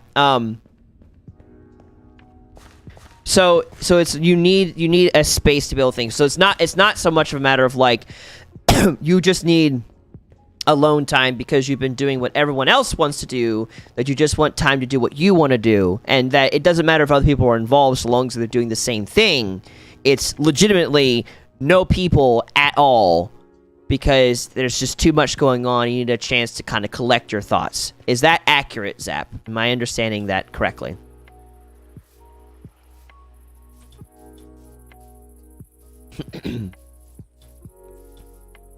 I'm gonna take a second to deposit my crap ton of, yes. Okay, so it's legit alone time. Okay, cool. Although, of course, that was... the way of which you said that highly suggests that it's like, yes, question mark? But yeah, basically, okay. Because, like, for me, alone time doesn't always have to be I'm literally alone. It just needs to be I'm doing what I want to do. And if someone wants to do that with me, then we can both do it together. But I don't have to literally be alone. I can have someone with me as long as we're doing the same thing. So that's... when I'm talking about alone time, I'm more so referring to that, which sometimes means I am just legitimately doing something alone because no one wants to do what I want to do. And so, screw you, I'm going to go play Fallout or whatever, of whatever I want to do at the time. So that's how that looks for me, personally. I'm just trying to think of things because you have to understand I never think of these things. Well, welcome to Thought Raid! That's why we're here. To find better ways of thinking. Now you can be aware of it, so that way now, if something starts to happen, you'll be like, this bothers me. And, hey, because I was able to think about this in Thought Raid, now I can think about this in person, and we can actually address this because now I'm aware of it. Because sometimes people really suffer because they just don't know. It's hard to deal with something you don't know about.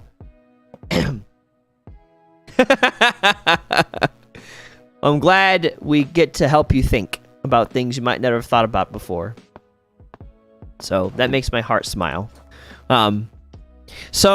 Okay. Now, another question to the both of you.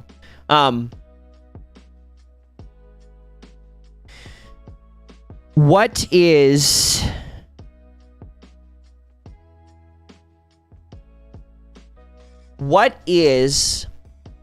a need that you think that you have that you don't feel like you have the right to ask for it? Like, something that you want from another person that you don't really feel like you have the right to ask for it, out of curiosity.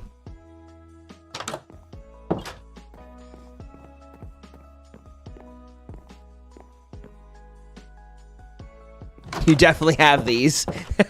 And if you don't feel comfortable talking about it, I will give you grace on that. You don't have to. But if you haven't thought about it at all, this is an opportunity to think about it. Attention. Okay. My mind palace for some. So, in your case, Kenneth, why do you think that it's not valid for you to receive attention from someone?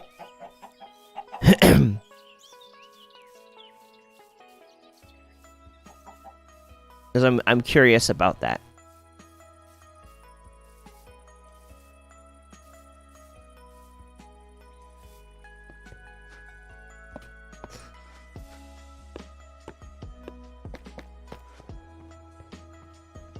Gosh, walking into this cave, all I can think of is memes. Memes about like children's suffrage and like, you know, we spent all this time to get children out of the mines, and then they just start playing Minecraft because children crave the mines. I'm sorry. That joke just came back in my mind. Focusing. Oh, you don't know how to ask for it. Okay. So why would you say that you do not know how to ask for it then, out of curiosity?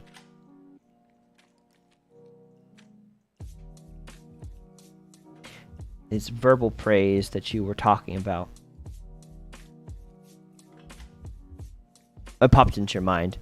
Okay, so yeah, so in your case, Kenneth, why,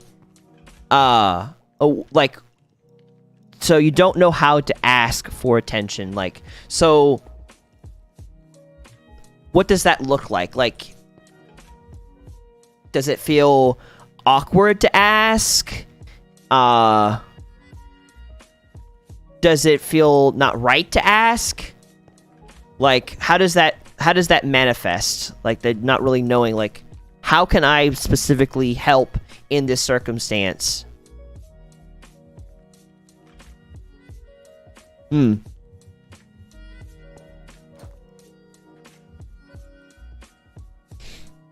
Could it be, I guess maybe we could start with, do you feel loved when someone is giving you attention? Does that make you feel loved and valued?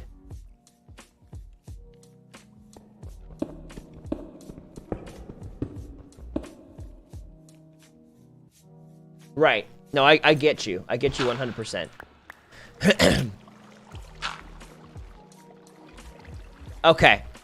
So I think that's, to bring that up, like, and I'll get to that, Johnny. I want to focus on one thing at a time, but that's important, and I will get to that. Another case, yeah. I think I don't have an answer for the day-to-day, because I'm just now personally starting this adventure of like expressing my needs. But at least I can speak to one specific situation. And I can say, when it comes to like needing attention for someone, I feel like that's a valid need. And I think that is something that like you can like set apart a time with your spouse or the person to say, like, hey, I want to talk to you about this. Like, I feel loved when someone gives me attention. And I don't, and to talk about it like in a non-accusatory way is like right now, like, this is how I feel. Like, I feel like I haven't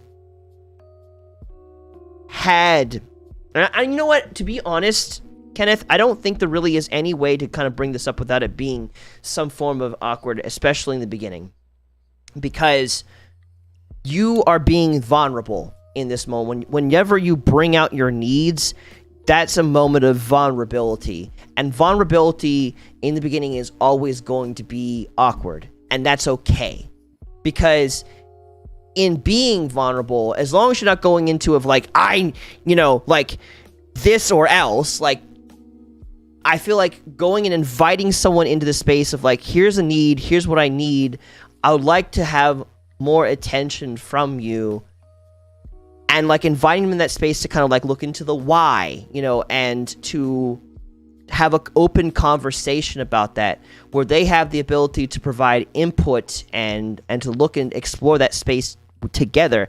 I think inviting them into that space of need, I think, is a good way to breach it, because at least you're like, okay, we're going to be having a talk about this. You can even like let them know this is uncomfortable for me, but it's important to me, so I really appreciate that you set apart some time for us to talk about this, because it has been modeled to me by some of my other married friends of that going really well, and so she married you, so I know that she cares about you. I trust that she cares about your needs more than anyone in the world. And so I think just inviting her into that space of being vulnerable with her and saying, hey, I'm uncomfortable about this, but it really helps me feel loved when we spend more time together. We do X, Y, and Z together. I feel like that's a good way of like opening the door and inviting her into this space to choose you, to help you feel loved. And I think that's valid. Because I think people that love you, they're going to be willing to make adjustments for you, so that way intimacy can flourish. Because feeling trust, I think, from what I've been learning, because again, I can't yet speak from personal experience I'm not married right now. I want to be, but I'm not there yet. But from what I've been hearing from my married friends, trust is a very important space for growth in intimacy, all kinds of intimacy. So I just kind of want to put that out there.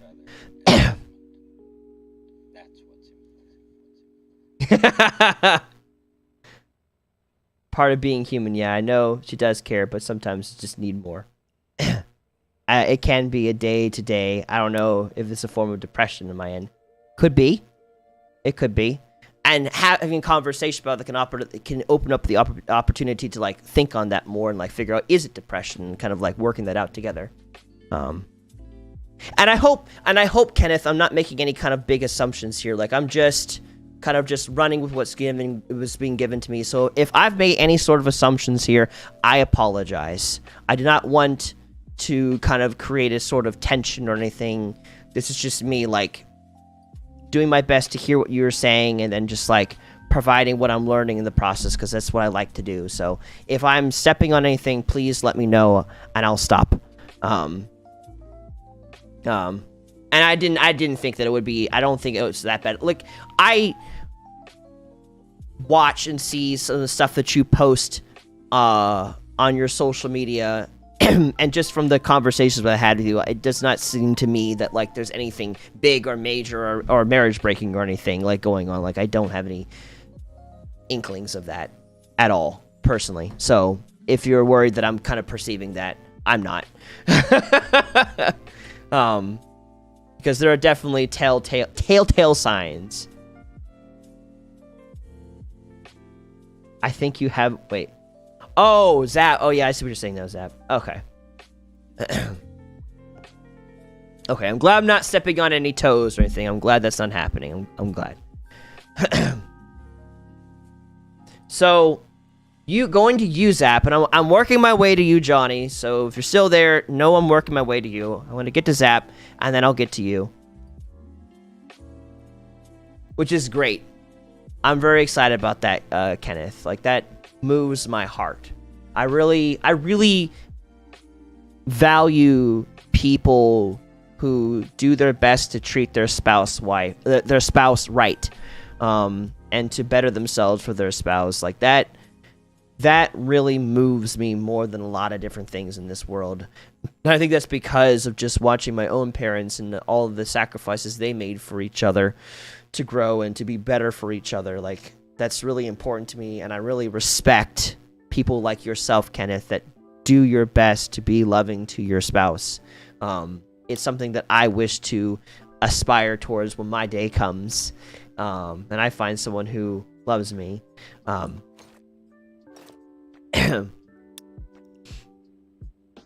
Okay.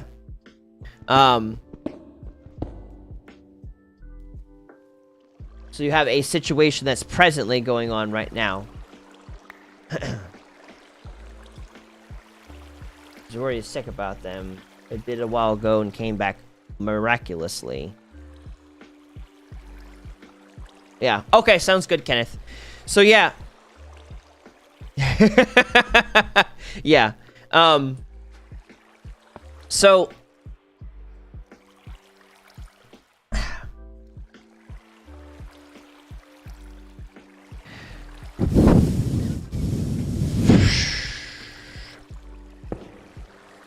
I'm not going to have...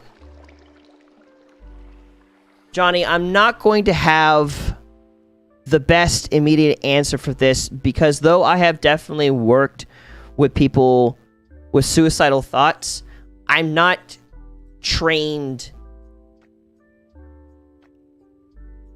Medically was the word that came to my mind, but it's not quite the right word. I'm not specifically trained in, like, how to specifically handle it. If the person that you are working with has a legitimate plan to commit suicide, and they've talked to you about that, from the training that I have had, the technical correct thing to do is to call 911, and to get an emergency help to kind of pull them from that situation.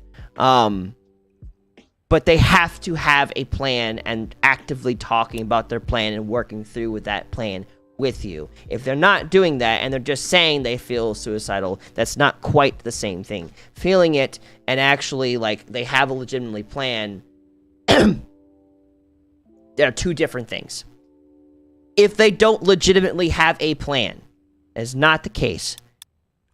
It is more so of a matter of being there for them and listening to them and not trying to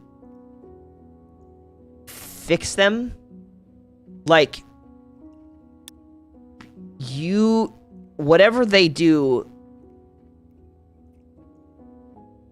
be there for them, but know that the weight of all that doesn't rest on your shoulders. Because it could be really hard to feel like, okay, if I don't say the right thing and then they end up committing suicide, it's all my fault. No, they are making that decision with or without you. And if they are putting it on you, like they're going to do suicide if X, you do X or Y or Z, and they're making it your fault, that's another problem entirely as well. That's more manipulation than anything. But if it's a matter where they're just really depressed, really sad, and they're talking about their suicidal thoughts, but they don't have a plan, and again, that's the key difference. Being there for them, letting you know that you're there for them, that you care for them, and showing who they are in Christ as a human being, their value, their worth, and just comforting them in that way is, I think, the best thing that you can do. But to calm down, because again, whatever happens, it's not on your shoulders. It's not for you to bear. All the issues that they're having has pre-existed before you, and so the best thing you can do is just be there for them. But again, if for some reason they have a plan and they're just going with you through that plan, that's where you might need to have like an emergency call for that, let them know what the situation is. But I don't recommend that right away because I don't know enough about your situation, so I'm cautious about that. That's what I know. That's the best that I can say. A lot of people, really, all they need is just to know that you're there for them, that you love them, you're not leaving them, I find that usually that is what is sufficient to take care of the situation. And then with time, as you're there for them, and they see that, that helps them grow. The only situations where that does not work is if, like, again, they're using this as a form to manipulate you, which is entirely possible because, again, I don't know the full situation, Johnny. I just know that it can happen. Sometimes people can be manipulative and use suicide as a tool to control, unfortunately. So that's my perspective. I hope that gives you something to work with. But let me just take a second, though, to pray about it, all right? Together, all right? Because I know you're a Christian, so am I. So let me just take a second. Let's pray about it. Father, I just thank you for Johnny's friend, and I just pray peace over them. I thank you, Lord, that you fill them with your perfect love and cast out all fear in their lives. Thank you, Lord, for letting their hearts be encouraged and raised up from the depression that they're in. Thank you, Lord, for giving Johnny wisdom to handle the situation with love and compassion and understanding. Thank you, Lord, for not letting all this weight to rest on Johnny's shoulders, but to know that you are there with him and that you can also take care of this person even better. And thank you for being there in that situation, that you care about this person and that what they're going through matters to you, Lord. Be with Johnny, be with that person. Thank you, Lord, for bringing them to peace and helping them to come away from their suicidal thoughts and to find hope and joy and peace and love. In your precious name, amen. So yeah, that's the best thing I know to recommend here at this moment are those things. So much water. Need to do something about all of this water. Wait a minute. I'm having a moment where I'm forgetting. Okay. It's like, where do I need to put what? There we go. Okay, cool. Alright, so let's put this there. And that way we can put... yeah, over there. Oh, that's true. That's true. Yes, thank you for reminding me. I appreciate that. I have indeed forgotten. There we go. Fixed. Now you can see the suffering that I'm going through as I try to fix one hole, a new hole opens up.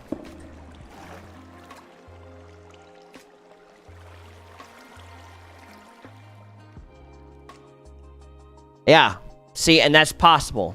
That's the thing. That's why it's like, without knowing any context, I know people unfortunately can use suicide, the threat of suicide, as a opportunity to manipulate a person. So that's why I'm being recommending caution here, because unless you know, like you don't want to like go down this route and then now there's a bigger issue. So yeah. So yeah, I don't know. That's the best I can give you given the circumstance without knowing anything else. So yeah. So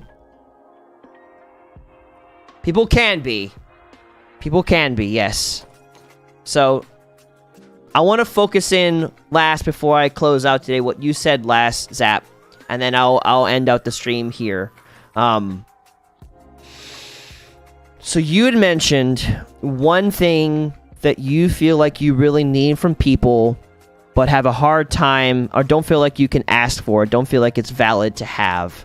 was affirmation. Verbal praise for what you're doing. And so to that, I want to ask the question, why do you feel like that is not valid? Like, you can't ask for that? Because that, I'm very curious about that perspective, because that's something I'm kind of working through right now, too. So I'm curious, Zap, if you were willing to talk about it.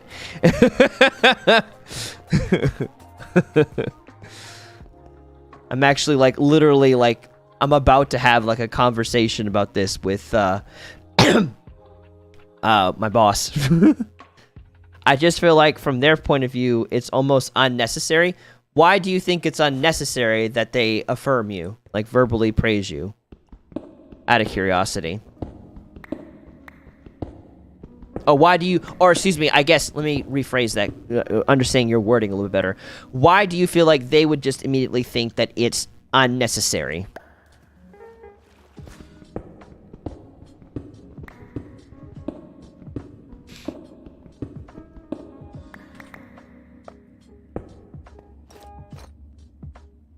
Like, you don't really owe me anything like that. You just you being there, being a friend is enough. Well, okay. Sure. Cool. Okay. Like, sure, cool, but like, but you still brought it up. Getting mother-in-law vibes? What do you mean, Kenneth?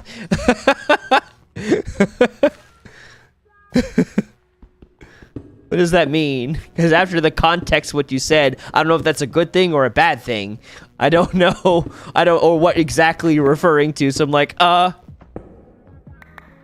So what I mean, Zap, is that, or unless you're asking that to Kenneth, like, I don't know exactly the statement, which way that is being asked.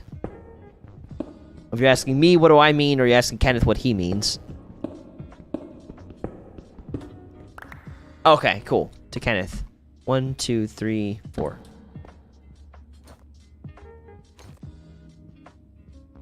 Oh.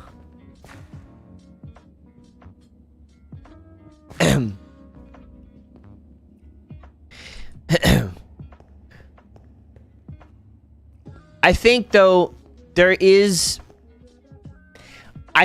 Kenneth, there's like there's a definite difference and a threshold involved with asking for affirmations. Because yes, it can. Right, okay, yeah. Oh, I see what you're saying. Yeah.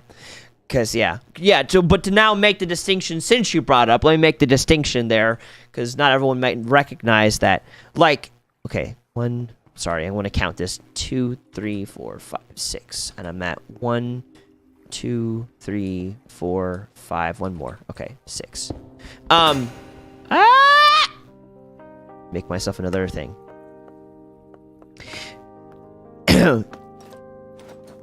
There's like a definite difference between recognizing, hey, I need to know that I'm doing a good job.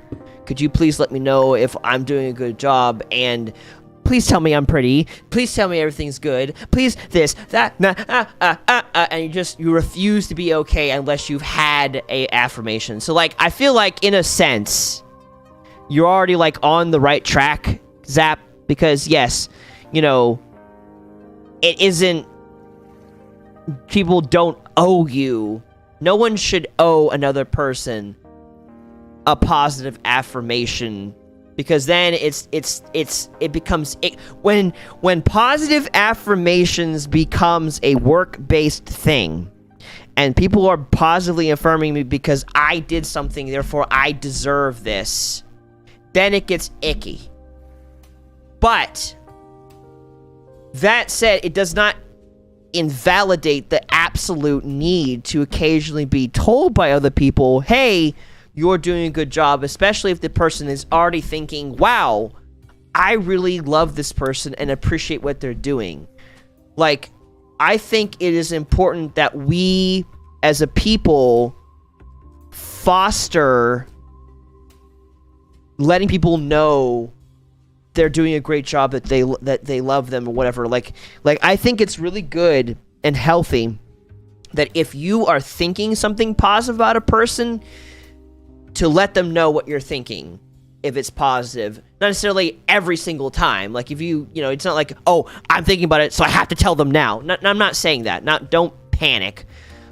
But at the same time, if you are regularly thinking, wow, man, I just really love this person, I really enjoy what they're doing, don't keep that to yourself. Let them know. Because otherwise, there's some people that just don't know, like myself, until it's literally said that. Like, I will legitimately not know. Maybe I'm dumb. I don't know. But I just don't know. And so, like, telling me that, it's like, oh, yeah, okay, cool. Like, they said it, and I feel like people that are words of affirmation is most important to them are also usually wise enough to recognize when one is just saying it to say it, and or at least they quickly develop an understanding when they're just saying it to say it and when they actually say it because they mean it. Because there are like ways of like saying like, oh, they're just sugarcoating me, like they're like, you know, trying to butter me up, you know, for something else. Because oftentimes when people are asking for positive affirmations in an unhealthy way, it is always like this transactional thing kind of going on, you know. And you feel burdened to compliment them rather than welcomed to compliment them. It's a weird thing for me where it's like I need affirmation from people, but I also don't feel like it's necessary, really. Well, I want to say to that, it's necessary. There's a reason why affirmation is a love language. And it's described as one, because honest and truly, I think it's absolutely necessary, because especially if you grow up in an environment where, oh, go away, song. I don't need another song that's singing words to me. I don't need this. If you grow up in an environment where you have a lack of that, like, I don't know, that kind of turns it into almost a necessity. Like, you know, if I don't know all the factors that kind of go into why this person needs affirmation more than the average person, but I think it's different for everyone. But like, it's just, I don't know. I guess all I'm trying to say, Zap, is don't disqualify it. You are... This also song, I don't like this song either. The song is way too weird for me. Anyways, don't disqualify that as a need, because you deserve to be affirmed for your efforts. You deserve to know when you're doing a good job. Not, of course, to, like, try to pull it out of people, make them feel guilty so that they affirm you, which I don't think you would do that anyways. I'm not saying you do that. But I think you, as well as other people, deserve to know when you're doing a good job. And that's it. We rock it.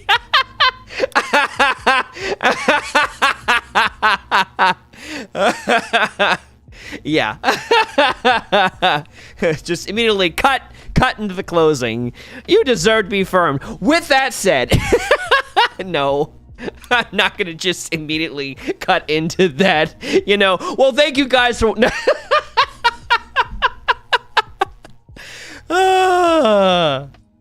No, I couldn't do that. I could not do that. I really could not do that. Oh, man.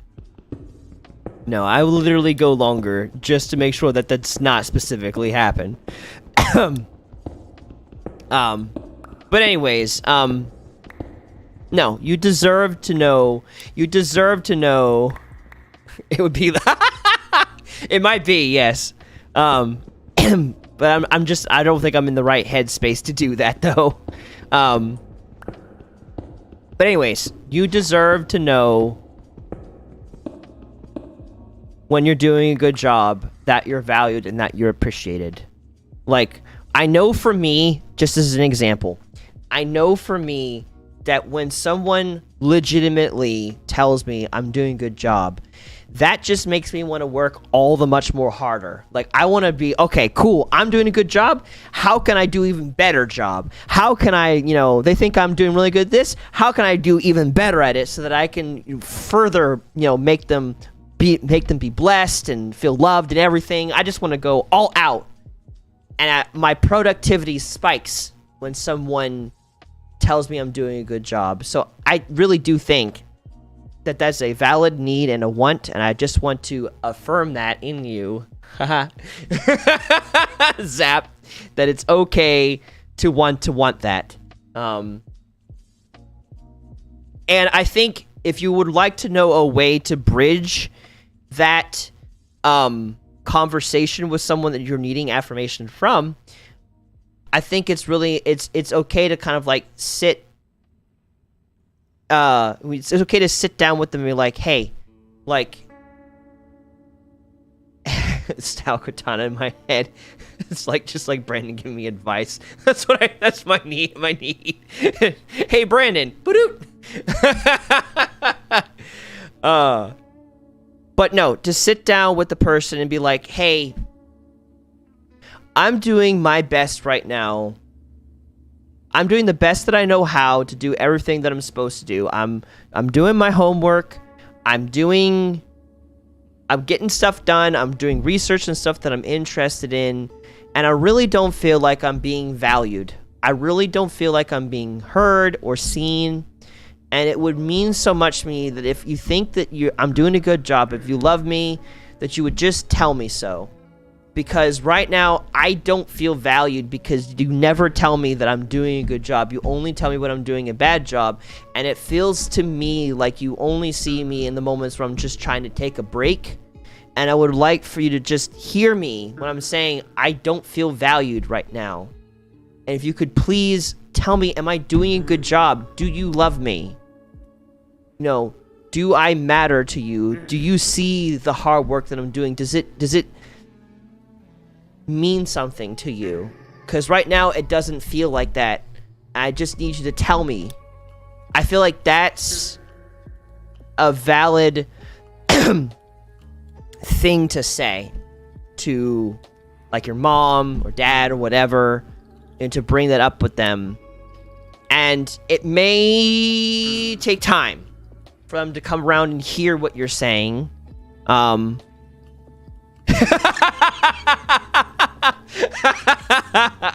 It may take time to... I'm glad.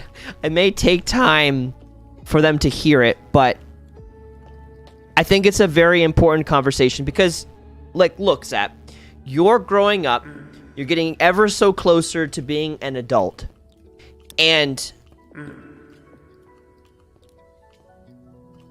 there needs to begin to be a shift in how your parents perceive you. You're no longer just simply their child. You are also becoming their adult child. And so you're now aware of things about yourself and about life more than you were than when you were younger.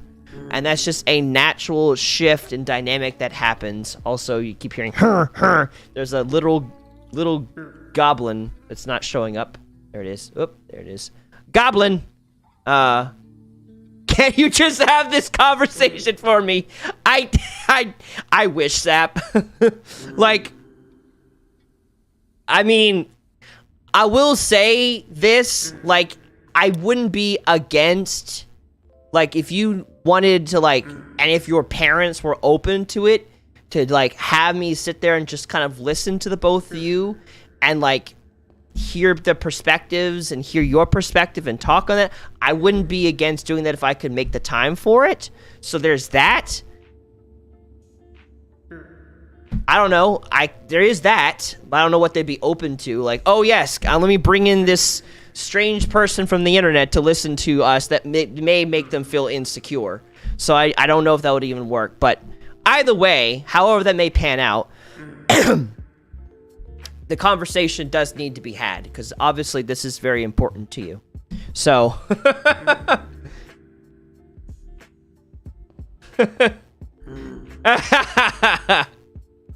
Yeah. Yeah. But I don't know. I just brought that up since you brought that up. So, anyways, gosh,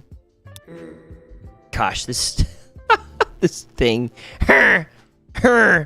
What? Give me that. I want this. Give me some emeralds. You're being so kind standing there. Just having emeralds. And give me, I need one of these. And give me some of this. Huh? Why couldn't you accept that? You should accept that. Oh. There we go. Cool. With that being said, every time you say anyways, I just think the stream's gonna end. Well, to be fair, I'm about ready to end it, so, you know, you're not wrong. You know the general cadence of how I do things, so you're familiar with it. So, yeah. I'm gonna essentially 1, 2, 3, 4 get myself back up to the surface, and then I will end the stream there. So.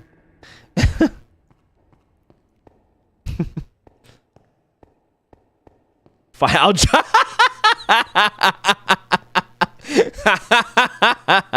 I'm gonna bring it up. That's the whole focus. That whole focus is I want people to be involved in our Discord community. I want there to be community activities going on, friends playing games together. I want it.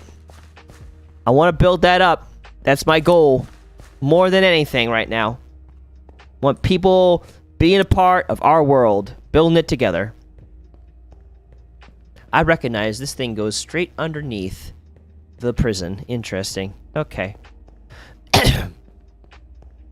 Oh, look, I came out at the right time, right before everything is about to spawn. Okay. Let me go this way. I'll make time. I love it. I love it. All right.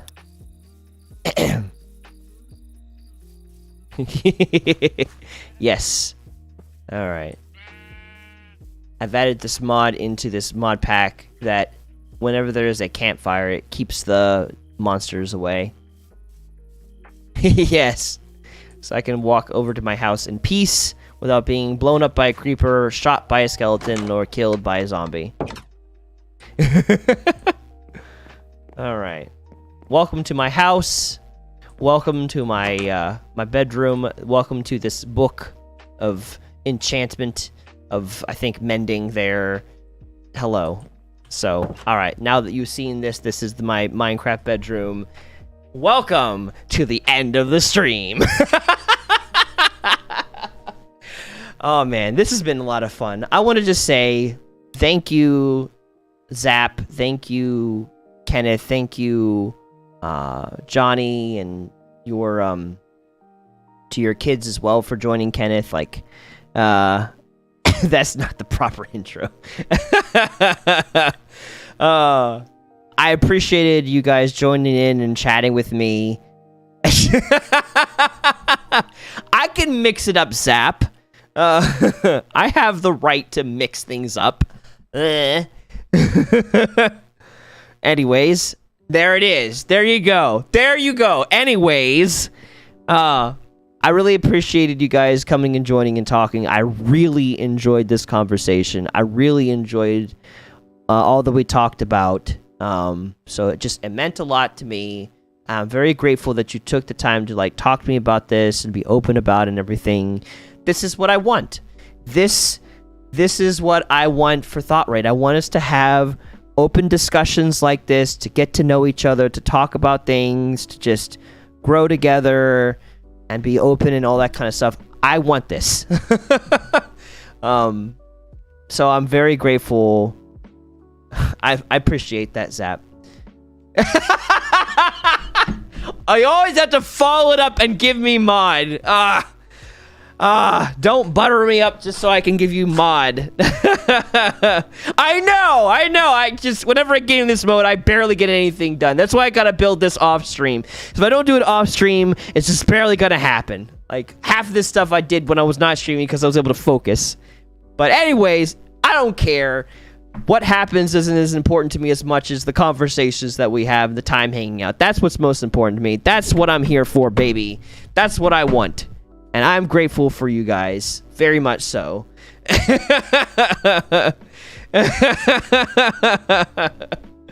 So, anyways. I want to thank you guys for watching. If you've enjoyed this stream, make sure to join us on Discord. The link for that is in the description below and also in the panels if you're on Twitch. We broadcast every week on Monday, Friday, and Saturday at 8 p.m. Eastern Standard Time. And I will see you again Friday. Love you guys. I